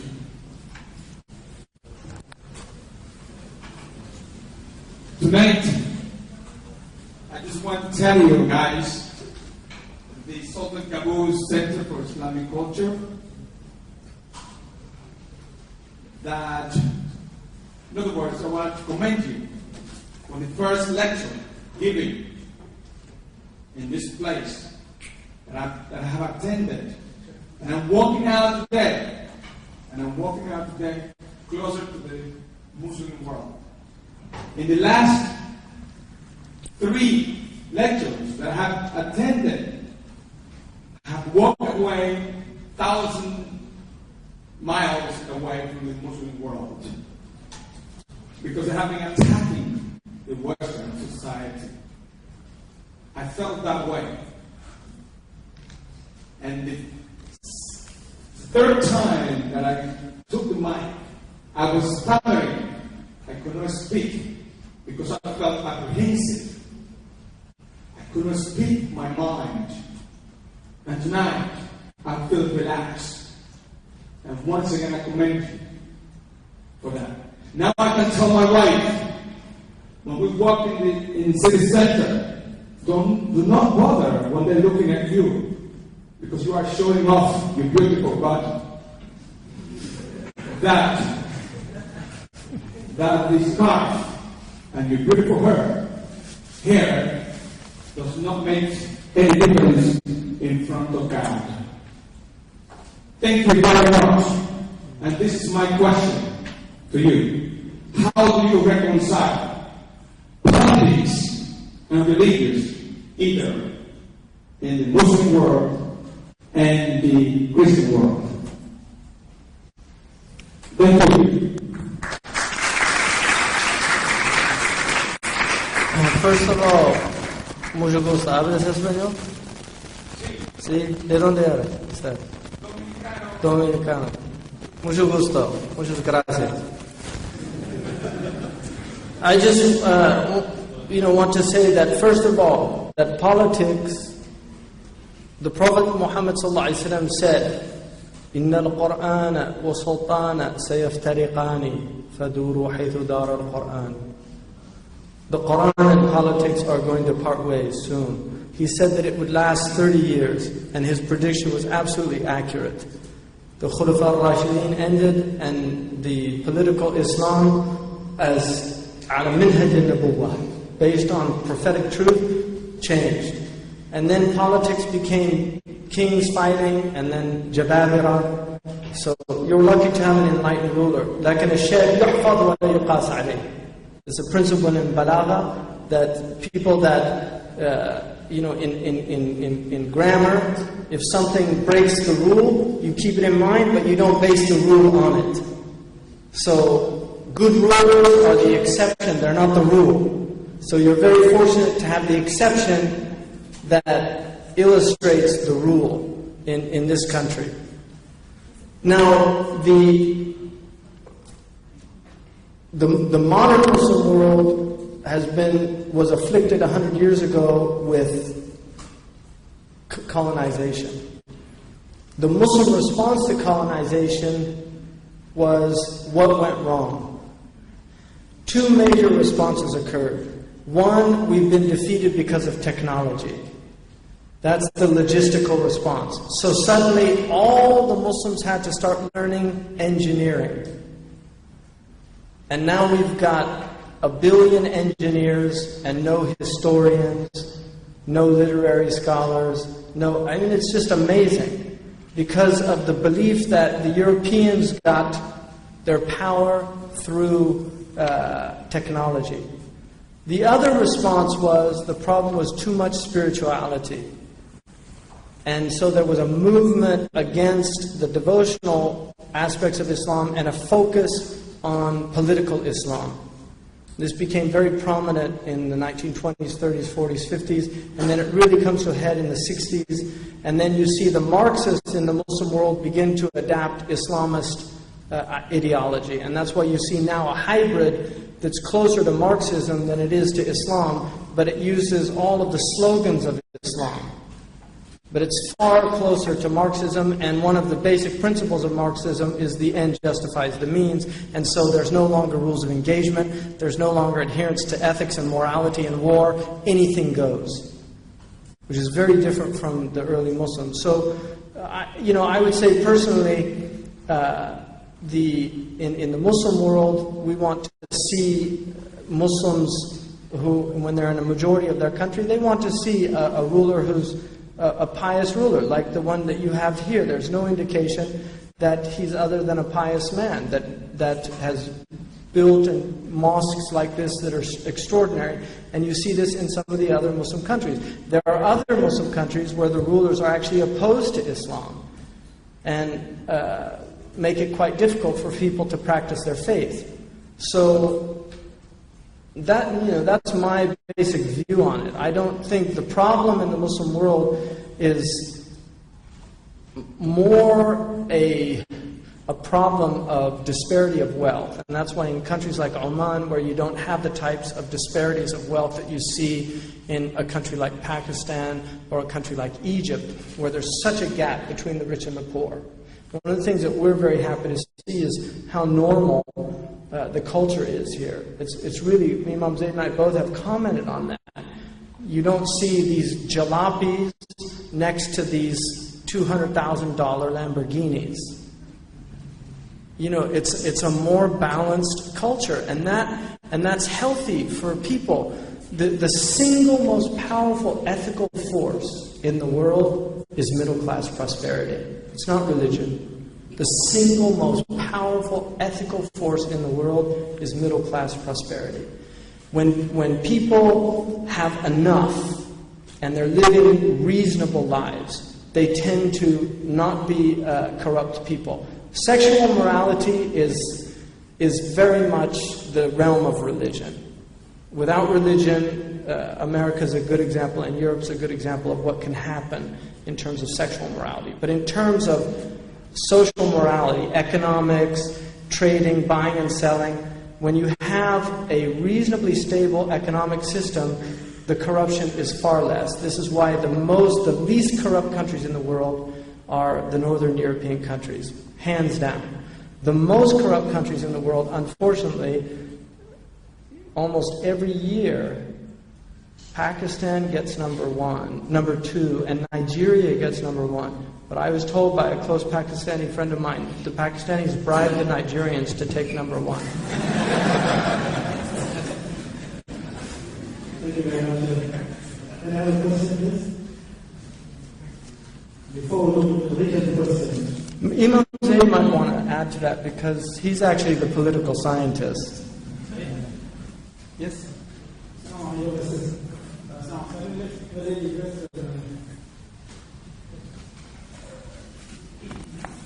The saying that says, you judge the tree by the fruit it produces. And I have to say that I came here in November 2005 with my boss, and we have been told that we're going to be judged, we're going to be converted into Islam, and we're going to be shunned. We got nothing but love, so much love. Alhamdulillah. That,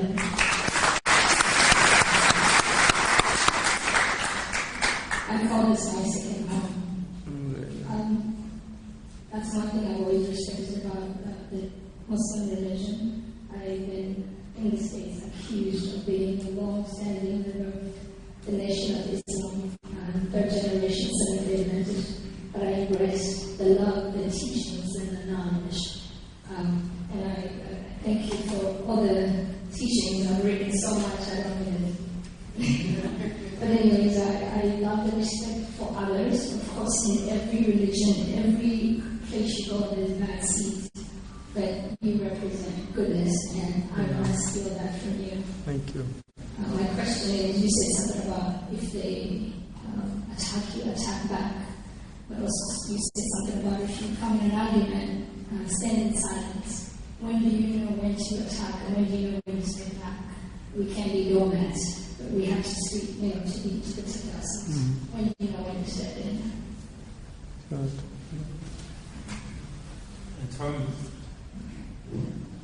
In terms of an argument or discussion or debate, at the point where you're so invested in your point that the truth doesn't matter, it's time to cease that argument. And in terms of any sort of military conflict, at the point where you're more invested in winning as opposed to preserving your principles, even if to preserve your principles you might lose, it's time to stop that. And these are all Islamic principles. Allah Ta'ala mentions, Almighty God mentions in the Quran, وَمَا النَّصْرُ إِلَّا مِنْ عِنْدِ اللَّهِ الْعَزِيزِ الْحَكِيمِ. That victory only comes from God. And so you can't win by violating your principles.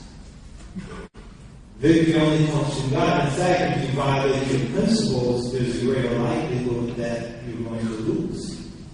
So, at the point, so as Sheikh Hamza mentioned, another person, when he was talking about not transgressing, if they stop, you stop. So, God also mentions in the Quran, when in general, even in a conflict, if the people opposing you incline towards peace and make an offer for peace, then you accept that. And don't even think they're doing this because they want to be cool. Or they're doing this so that we'll lose our momentum. No. Trust in God. That is not some sort of conspiracy or some scheme. So these are all Quranic principles. And I would say that's when you stop and cease. I just want to add one thing to that. The Prophet ﷺ was commanded in the Quran to dialogue in a certain way. بِالَّتِي هِيَ أَحْسَنُ إِدْفَعْ بِالَّتِي هِيَ أَحْسَنُ. That respond in a more beautiful way than what's coming to you. One of the beautiful things that he was told to say was, وَإِنَّا أَوْ إِيَّاكُمْ لَعَلَى هُدًى أَوْ فِي ضَلَالٍ مُبِينٍ. Either I'm rightly guided or you're wrong, rightly guided. Let's talk. One of us is right, one of us is wrong. Let's talk. And then he says, لَا تُسْأَلُونَ عَمَّا أَجْرَمْنَا. وَلَا نُسْأَلُ عَمَّا تَعْمَلُونَ. He says, you won't be asked about our crimes, our wrong, even though Hashahu sallallahu alayhi wa sallam, he never did anything wrong, but he uses that as a way of speaking so the person feels comfortable with him. He said, you won't be asked about what I've done wrong, and then he says, and I won't be asked about what you do. He doesn't say, مَا تُجْرِمُونَ. He says, مَا تَعْمَلُونَ. I won't be asked about what you do. And so part of an important thing is in discussing is recognizing that people have different perspectives. And the Quran, if you look at the kafirun in the Quran, most human beings are just human beings. The kafir in the Quran it has fakhr, has ikhtiyal, he's got arrogance, he's pride, he's got istikbar, he's got istihza, he mocks and makes fun of. These are the attributes. But many, many people outside of Islam have beautiful akhlaq. And the Prophet praised akhlaq. Look what he did with Hatim al-Jud, Hatim al-Ta'i. There's people from Bani Ta'i in this country. Hatim al-Ta'i was one of the great Arab chivalrous people. He was so generous. There's a famous story of a man who wanted to buy a horse from him. And he came, because it was a famous horse. He came and Hatim had nothing to feed him.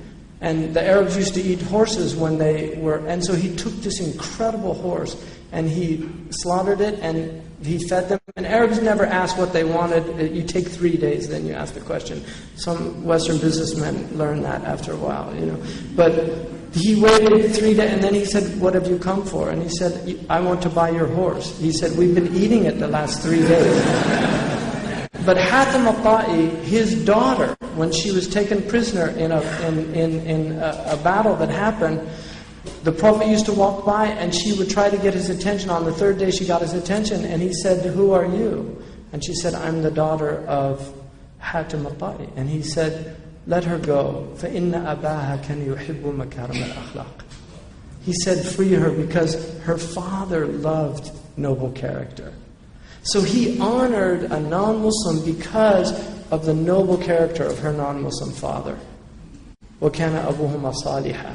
And it's amazing testimony to recognition of the good in others. And that's why the shan'an is when you don't like somebody and you won't even recognize the good in them. Your hatred is it's so foul that you can't even see the good in your enemy. And noble people always recognize the good in their enemies. Always. It's ignoble people that don't recognize the good of their enemies. And so arguing is generally, Imam Malik used to say, لَيْسَ الْجِدَالُ مِنَ الدِّينِ فِي شَيْءٍ. Argumentation is not part of this religion. Discussion is what's called hiwar. And debate in a good way, in a beautiful way. Not trying to beat the other person. Imam Shafi'i, one of our great scholars, said something so beautiful. He said, I never debated anyone except that I asked God that He would give him the truth, that I could submit to it. Because he preferred to humble himself. And that it's not showing off or trying to beat somebody and we showed them. It's like you have these debates between Muslims and Christians, and the Muslims come out saying we showed them, and the Christians go out saying we showed them. It's like football matches. When the Ainawis come here, do you guys play Al-Ain? Because I'm Ainawi, and forgive me. I went to school in Al-Ain. I can't leave my football team. But when they come to Oman, if they beat Oman, then nobody becomes supporters of Al-Ain's football team in Oman. They just say, we'll get them next time. Right? Same in these debates. It's the same thing, because the spirit of truth is not in the debates. It's the spirit of ghalaba. We want to beat them. We want to show them how much better we are than them. That's not the methodology of the Prophet ﷺ or the Quran.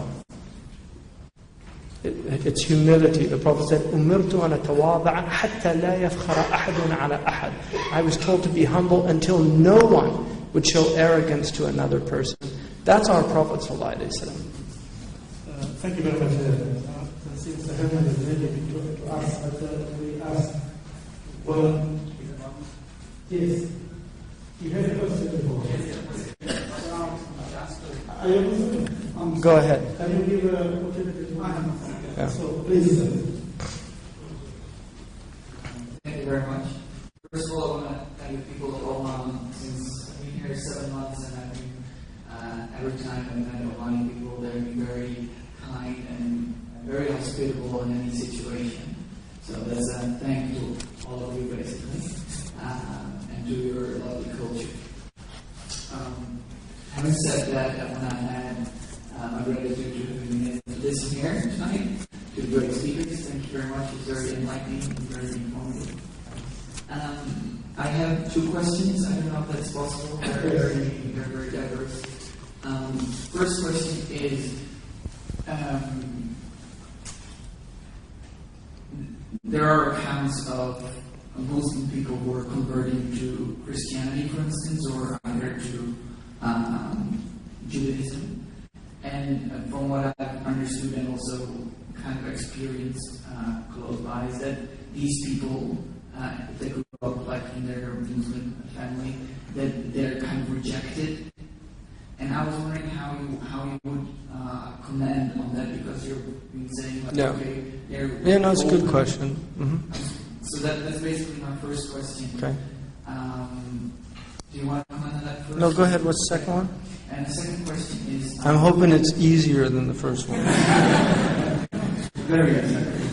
My second question is, I'm from one of the North European countries that you mentioned, from Holland, and we have a big, well, I would call it a problem, and his name is Jake Wilders. I don't know if you've Right, heard sure, of him. yeah, we know him. Yes, I Mhm, know. Any of you have heard of him, Yeah. but he is a politician who has been very strong in kind of creating a polarized situation Right. between basically Dutch people and Muslims, Islamic people. yeah. I very oppose his political party and his political views.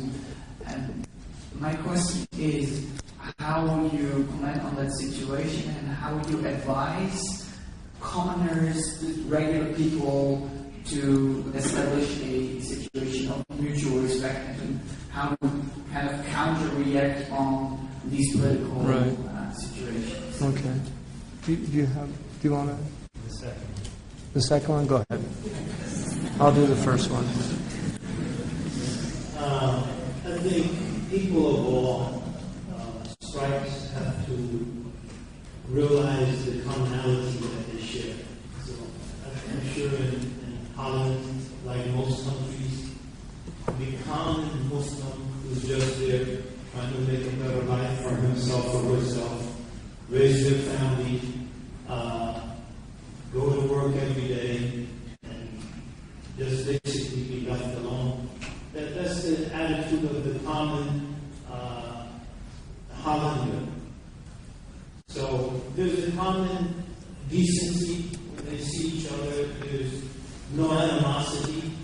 And then you have some people who have agendas, where either they see it in their vested interest to create this kind of animosity because it advances their agenda. And they might be Muslims, they might be from the original inhabitants of a European land. So I think that the best way forward is for the common people to allow their values and to allow their sensibilities and sensitivities to be the basis of their politics and not someone else's agenda.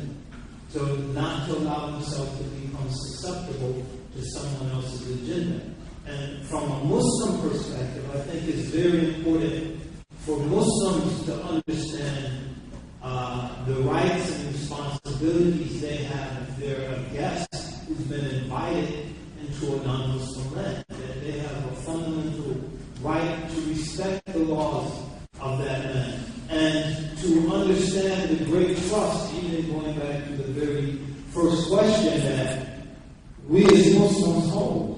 So, in terms of rulers have a great trust to give everything to serve, to uplift, to protect their people. Ordinary Muslims have a great trust when they're in a society, even in this society where there are a lot of non-Muslims passing through.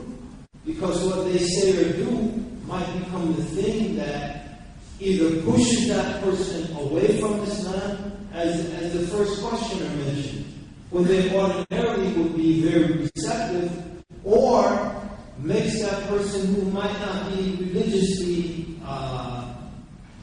motivated, so they're not looking for a particular religion, but it might make that person very antagonistic towards Islam. So I think it's very important for the common Muslims in Europe or America who've come from other lands to realize they have a responsibility, and that's a trust. And that conveying that trust is predicated on justice. In Allah, وإذا حكمتم بين الناس أن تحكموا بالعدل إن الله نعم ما يعظكم به إن الله بصيرا. That God has commanded you to convey the trust to His righteous possessors. So there's a trust that Muslims in Holland have, who, despite your very compassionate and balanced understanding, but I'm sure you'll admit a lot of the drug dealers in Holland are Muslim. A lot of the people filling up the prisons are Muslims. A lot of the people cheating on their taxes and finding ways to milk the system for money through welfare or other ways, means that shouldn't justify be theirs, are Muslims. And not everyone is as enlightened or fortunate as you to live in Oman and see Muslims from another angle. So Muslims have a responsibility to represent this religion and to convey this trust in a way that lessens the tension and takes away from the likes of this politician, what's his name again? Wilders. Yeah, Wilders. He was very popular, well known in the West in terms of his kind of neo-fascist, anti-Islamic attitudes and positions. But propaganda only needs half-truth to become believable. And it's the responsibility of every Muslim to do his or her best to remove that basis so that it can be seen as a lie, as a baseless lie. So, and then people like yourself, it's a responsibility to try to learn so that the judgment that they make is a just judgment. In terms of, let me examine Muslims. Well, maybe there's some Muslims here who fit this stereotype, but is that the nature of the community overall? And so there's a need for justice and fairness and education on the one hand, and there's a need for realizing the great responsibility and the great trust that Muslims hold on the other hand. And if the two can work together and encourage each other, then we can have a livable situation. Bismillah ar-Rahman ar-Rahim. In terms of the second, the first question, which is about apostasy, I think, the Islam, like all the pre-modern religions, has apostasy laws. That aspect of the Sharia has been long gone, and it's like other religions. Muslims, with the exception of Saudi Arabia, and I believe Iran has a moratorium right now, but they were applying, and there's been arguments to apply it in Afghanistan. There are still apostasy laws that are on the books. If you look at the early period of Islam, and there's arguments from Taha Jabir Alwani, actually a great Usuli scholar that I think is well known in Oman, wrote a book about arguing that the apostasy laws are really treasonous laws and should be seen as that. And that's one argument. There's no doubt, if you look at the history of Islam, it was very rare that apostasy laws were ever applied. I'll give you one good example. Abu Ala al-Ma'arri, who is a very well-known poet and a very famous anti-Muslim writer. I mean, he really didn't like Islam. He lived to the ripe old age of almost 90 in Aleppo under Muslims. Now, I think the Arabs probably left him because he was such a good poet. And they figured, even though he has zandaqa, anybody that can write poetry like that should be left alone. That's possible. But he's noted for many, many things. One of them, he talked about the Quran, the injunction about cutting off a hand of a thief, and he said, يَدٌ بِخَمْسِ مَئِينَ عَسْجَدٍ وُدِيَتْ مَا بَالُهَا قُطِعَتْ فِي رُبْعِ دِينَارِ. A hand that you have to pay 500 dinars if you cut somebody else's hand off by accident.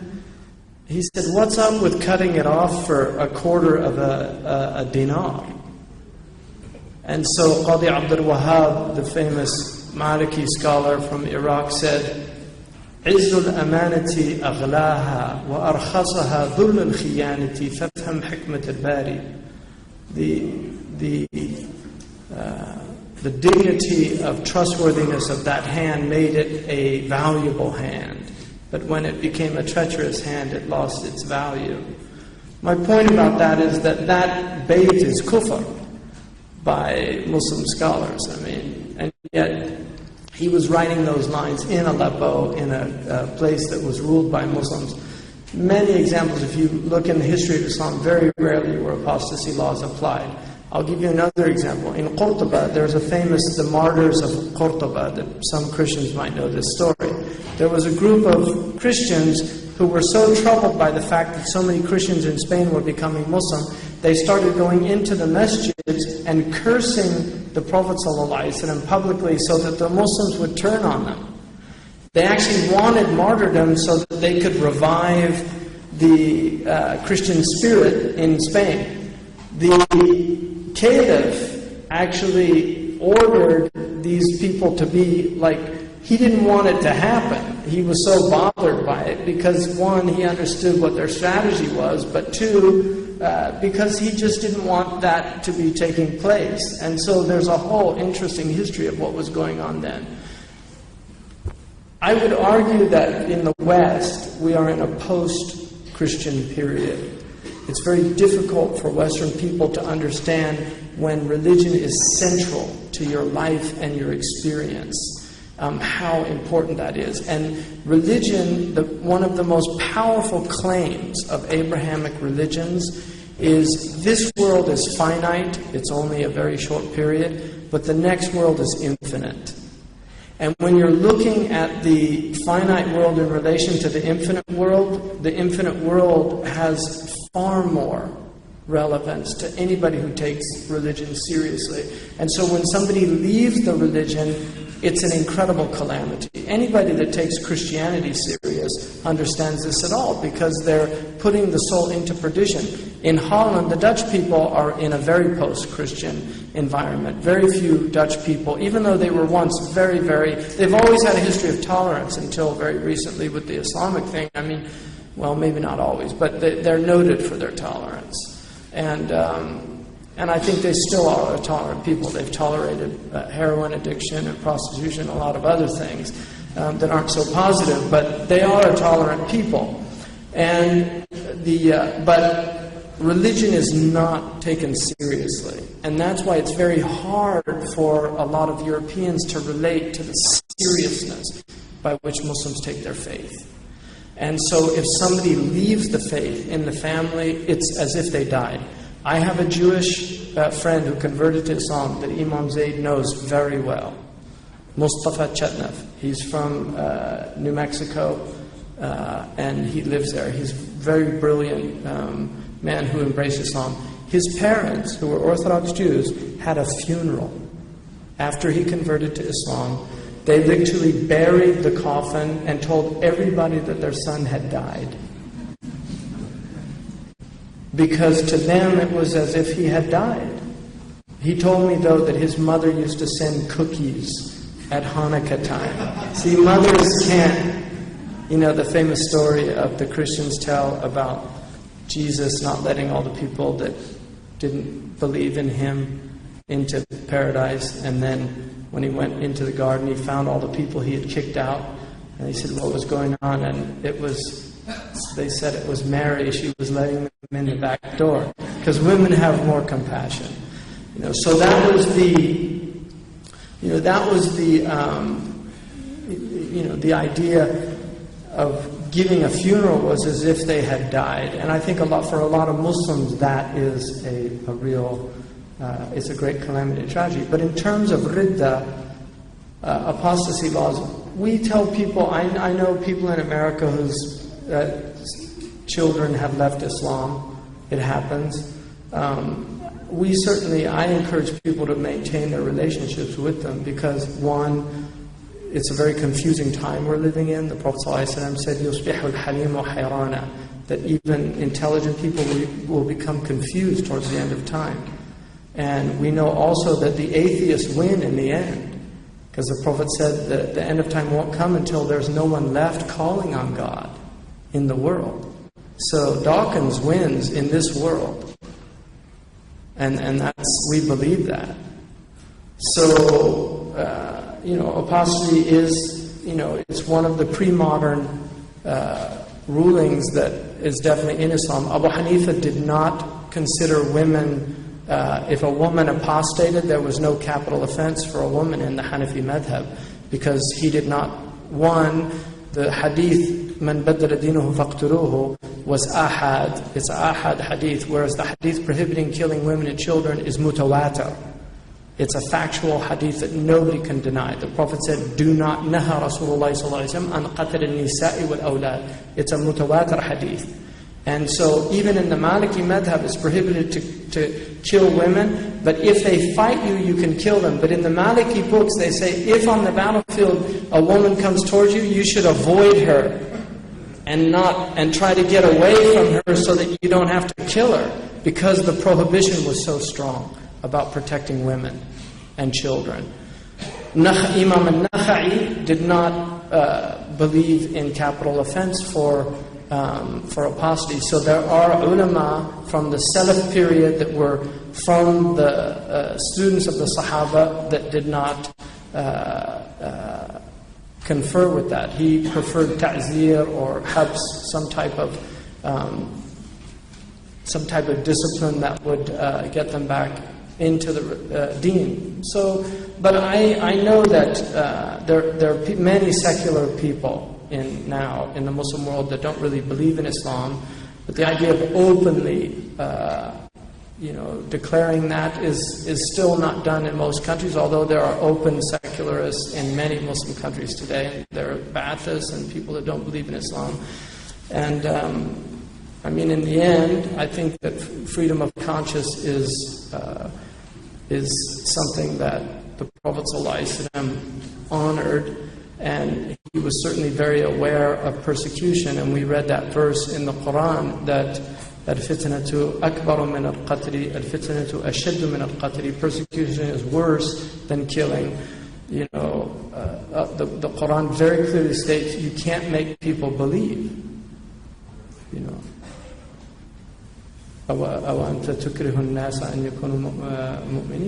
Do you think you can force people into being believers? You can't. It only creates hypocrites. So,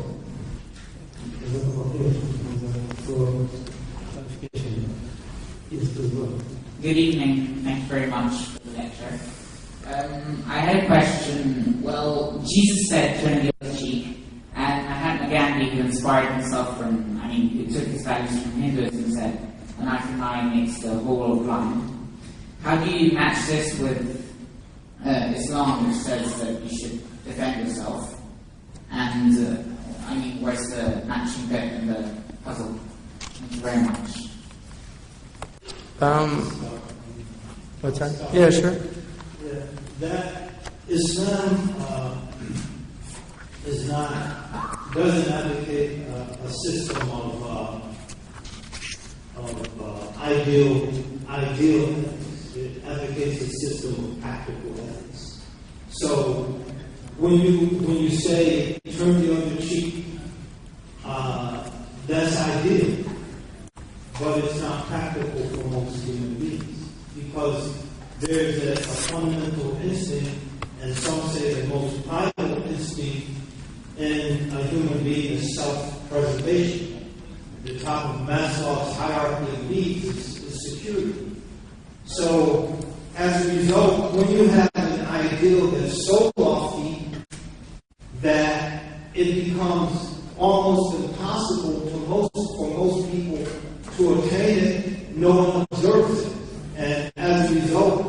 even though Jesus said, turn the other cheek, as Sheikh Hamza mentioned last night, I only say this by way of making a point, not to reveal one religion over the other. Christian societies have by far and away been the most violent societies in history.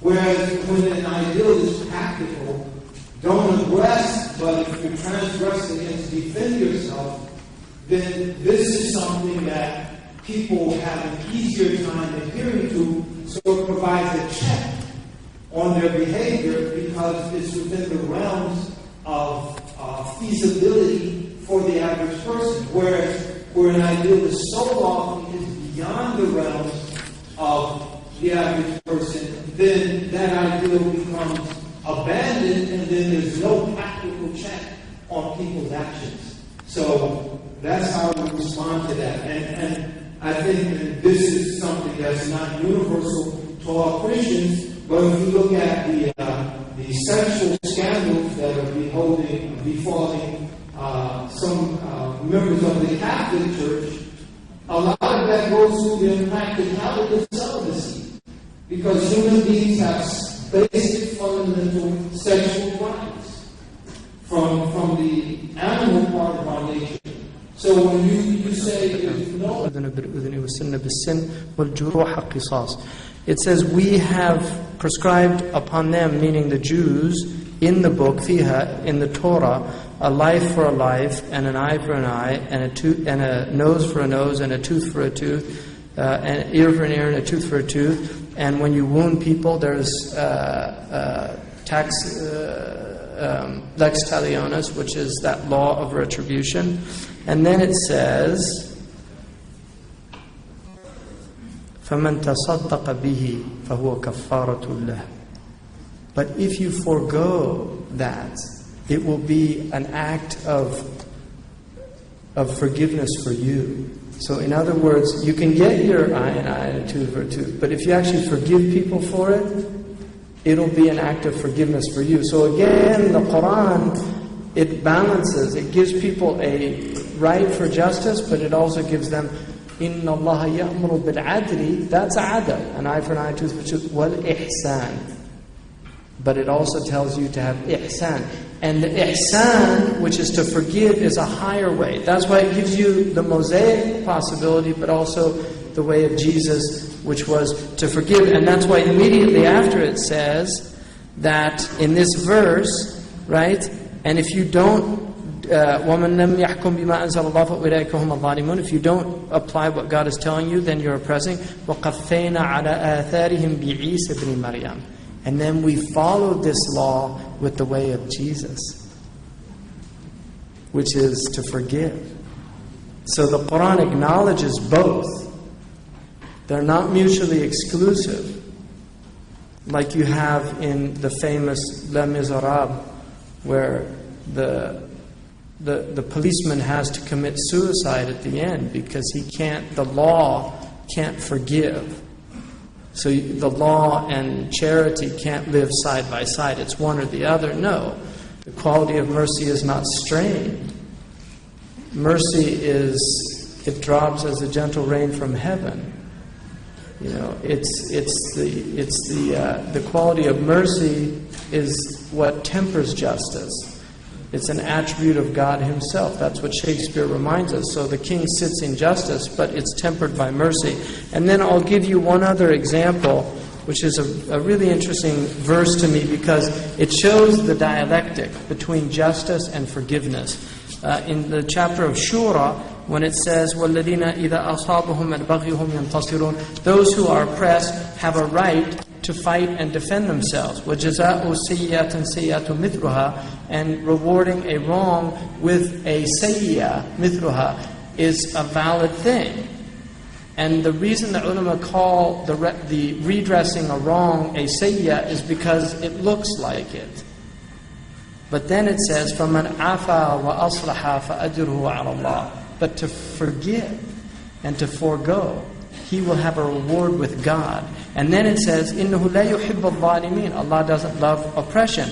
وَلَمِنْ انْتَصَرَ بَعْدَ ظُلْمِهِ فَأُولَٰئِكَ مَا عَلَيْهِمْ مِنْ سَبِيلٍ. And if you defend yourself after you've been oppressed, you can't blame people for that. إِنَّمَا السَّبِيلُ عَلَى الَّذِينَ يَظْلِمُونَ النَّاسِ.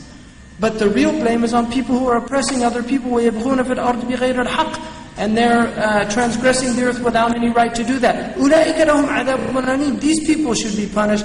وَلَمَنْ صَبَرَ وَغَفَرَ.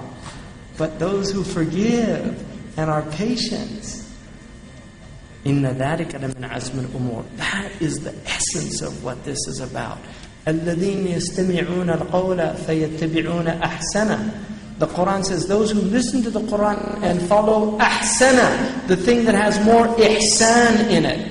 So you can have your eye and eye and a tooth for a tooth, but the Quran is actually telling you, this is a higher way to do that.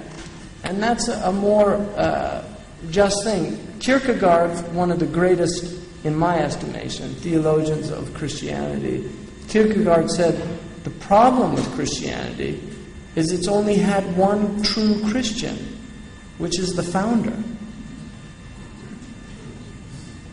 Because turning the other cheek is an incredibly hard thing to do. Now that's hyperbole, and it's not true. I mean, there are Christians that have turned the other cheek historically. But I'll tell you something what's interesting in our tafsirs, is that our tafsirs clearly state that turning the other cheek was the way of Isa. And the traditional Muslim scholars had no problem with that. There's a lot of Muslims that somehow think that that has nothing to do with Islam, that Islam is pure justice. It's not true. It's the both ways are in Islam. The Prophet, when it was his haqq, he always turned the other cheek. We know that in the seerah. If it was his haqq, he always turned the other cheek. If it was Allah's haqq, no. If it was somebody else's haqq, no. And that's why Christians have a hard time understanding the Prophet in Mecca and the Prophet in Medina. They say there's two different personalities. In Mecca, he was like Jesus, turning the other cheek, telling people to be patient. But then in Medina, he begins to fight and defend himself. Because in Mecca, he was purely a prophet, like Jesus. But in Medina, he was a general, he was a statesman, he was a governor, he was a ruler. And so he had to behave in the best way that a ruler did. So he was becoming an example for people that would be in political power of how to wage war, because war is part of the human condition, and the Prophet is the perfect, he's an insan al-kamil. So everything that he did it in the best way. The Prophet even assassinated people. He assassinated people. That's a fact of our seerah. But look at the people that he assassinated. They were calling to genocide. They were people that... Do you think the Allied forces would have hesitated if they could have assassinated Goebbels? The United States of America just called for the assassination of Anwar al-Awlaqi. Min al-awaliq. Good luck. Don't get the awaliq mad at you. Right? But seriously, these are facts of life. The Prophet ﷺ, he was a complete human being. He was a political ruler, as well as a prophet, as well as a military general, as well as a father, a husband, a relative, all those things, and he did them in the best ways. Sallallahu alayhi wa alayhi wa sallam.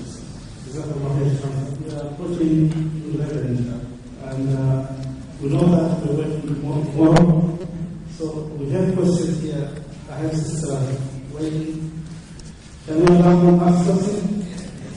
Please. First of all, Brother Khazoos, thank you very much. I remember your classes from the days up in the San Ceremonies when I was in high school. Oh, mashallah. Very good. Yeah. And they've left an everlasting impression.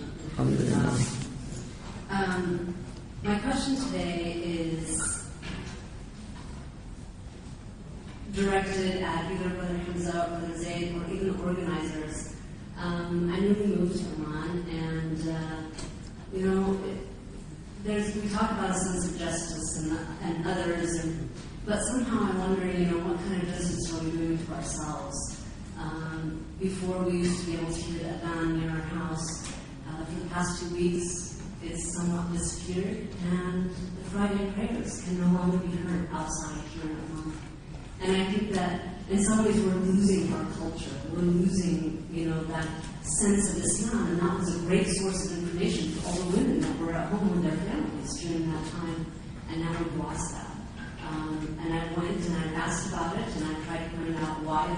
And the Imam just said, we're told to turn it off.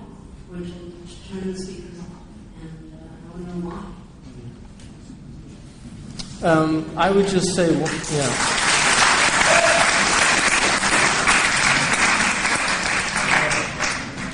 Yeah, I don't know about that.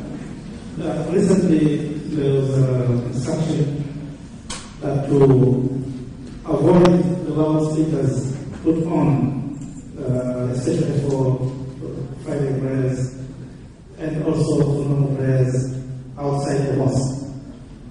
These are regulations which were very discussed. So let's wait for the discussion to go on.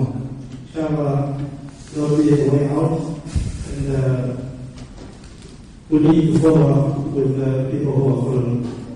We hope this is a temporary, inshallah. Allah. But just to add that there is a television, you can open it to Yes. watch and follow. Yeah, I mean, I personally, to be honest with you, I'm not saying this on behalf of the government, because there are things in all the Muslim governments that trouble me that I could talk about. But I personally have always found it really bothersome to have blasting loudspeakers, and I find that in the Muslim world, having several different khutbahs all at once actually sounds quite cacophonic, to use a nice English word. So I can see why that would be a consideration. I'll give you an example. In the United Arab Emirates, even though I told Amir Muhammad in Dubai, I was part of a group of scholars that were there to discuss the unification of the adhan. I was personally opposed to a unified adhan, and I voiced my opinion in front of the Amir. But the reason that they wanted a unified adhan was because of this cacophonic effect of all these different adhans with loudspeakers. Many of them were not good loudspeakers. My argument was they should maybe have one public adhan, but keep the mu'adhans functioning in the mosques without a mukabbir. For centuries, Muslims didn't use loudspeakers. They gave adhan from the manara. And one of the things that we're losing in the modern world is silence and just quietude and a sense of peace. I mean, there's just so much noise and din out there. And so, I think it's definitely something that needs to be debated, but I wouldn't just make it a blanket negative thing. I think that there's possibly positive things in that. Wallahu alam. Yesterday, if you remember, when we were sitting over here, our brother had a question last minute. We promised him to give him an opportunity. Although I said that was the last question, now I need your support. Shall we allow him? Thank you very much. It was very exciting to be here with the scholars, because very few times we get with a balanced thought and with the scholars. It is our great good luck that we are there. We are in a modern age where there are a lot of management things, management and profitability, profit and more money. People are propagating that with more money you will get more happiness. But from Islamic point of view, I want you to explain two words. Barakat and Tawfiq of Allah, which is the core of Islam. Yeah. And with that you can get any success. Yeah. If you can explain this to our non-Muslim brothers also. Well, Bismillah ar-Rahman ar-Rahim, I would say, first of all, there's the prosperity paradox is a pretty well-established social phenomenon, that having more money doesn't make you happy after a certain point. Middle-class prosperity tends to actually make people happier than other people, but the more money you get, it doesn't make you happier. It actually often has the opposite effect, because the richer you get, the more enviers you have, the less you can trust people. You know, people that are filthy rich, and that's a good English expression, filthy rich, because they usually get soiled in collecting great wealth. What Andrew Carnegie said, behind every great fortune is a great crime, and he should know, because he had a great fortune and he was a great criminal. But one of the things about really wealthy people is they can't even trust the people that are in front of them, because everybody wants something from them. So, and then the other thing, the Prophet ﷺ said, Al-qana'atu kanzun la yafna. contentment is a treasure that's inexhaustible. The Prophet chose to live a humble life he could have had all the wealth he wanted. He was offered mountains of gold. He chose to live as a person of zuhud for his poor people. The Prophet, a man once said to him, it's in a Sahih hadith, he said, Ya Rasulullah, inni uhibbuka, I love you. And the Prophet said, Undur ma taqul, think about what you're saying. And he said, Inni uhibbuka, qalahu thalathan. He said it 3 times. And then the Prophet said, In kunta tuhibbuni, a'idda nafsaka lil faqri tijfafan. Get ready for poverty. Because those who really love me, poverty comes to them quicker than a flood reaches its destination. And one argument is it's spiritual poverty, al-iftiqar ma'allahi subhanahu wa ta'ala. But the Prophet was giving money away constantly. He didn't sleep with money in his house. One of the things about Islam that I love is that that historically it created poverty with dignity. One of the things that we have in the West is the complete undignified state of poor people. Our poor areas in America are some of the most tragic, divested of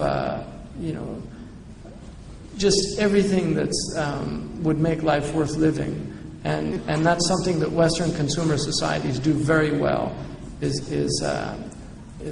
they create this cornucopia, but then the victims of that suffer immensely. Haiti is one of our poor areas. Haiti is one of our poor areas, and we recently saw what happened there. It took a devastating earthquake to get people to actually do something about it. But Haiti's been a problem. And then we had a Christian who blamed it on voodoo, the earthquake. I told him we should bring them voodoo to replace the voodoo.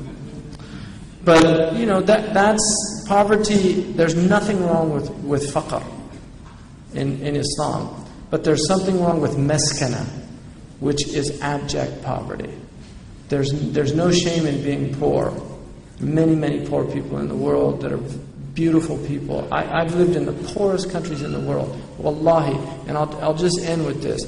When I was in Mauritania, and I lived with Bedouin, one night we were with one of the scholars there. And this is a true story. I have several witnesses to this story. One of them is Ibrahim Oseifo, for people that know him. But it's a story that some people might find hard to believe. But this is a story that happened to me, so I'm not relating it from a book. We were with one of the scholars, and he said, when you get to Isbir, you might have trouble. And if you do, just go a few 100 meters to your right, and inshallah you'll find some help. And we left his encampment. When we got to a place called Isbir, our truck got sunk in the mud because it had been raining. It was pitch dark, and one of the people that I was with, Sheikh Khatri Wadwayba, some people know him, he was in California with us. He said, Subhanallah, Murat Ahmed Fal, there's like kesh from him. He said, if you have trouble at Isbir, then go. And so we did exactly what we said. We came to a Bedouin tent. And there was a Bedouin man there. This was probably about 10:30, 11 o'clock at night. He went and he took a sheep and he slaughtered it and cooked it for us. And then it was raining and there was a lot of wind that night. He was holding the rakiza of his tent, the main pillar. When we woke up at Fajr, he was still there holding it. He had spent the whole night holding that pillar up because he didn't want it to fall on us. That is karam. And karam and karama are related. Generosity and dignity. And some of the most generous people I've ever experienced in my life are poor people. And we do them a grave injustice by not looking to their needs. Jazakumullah khair.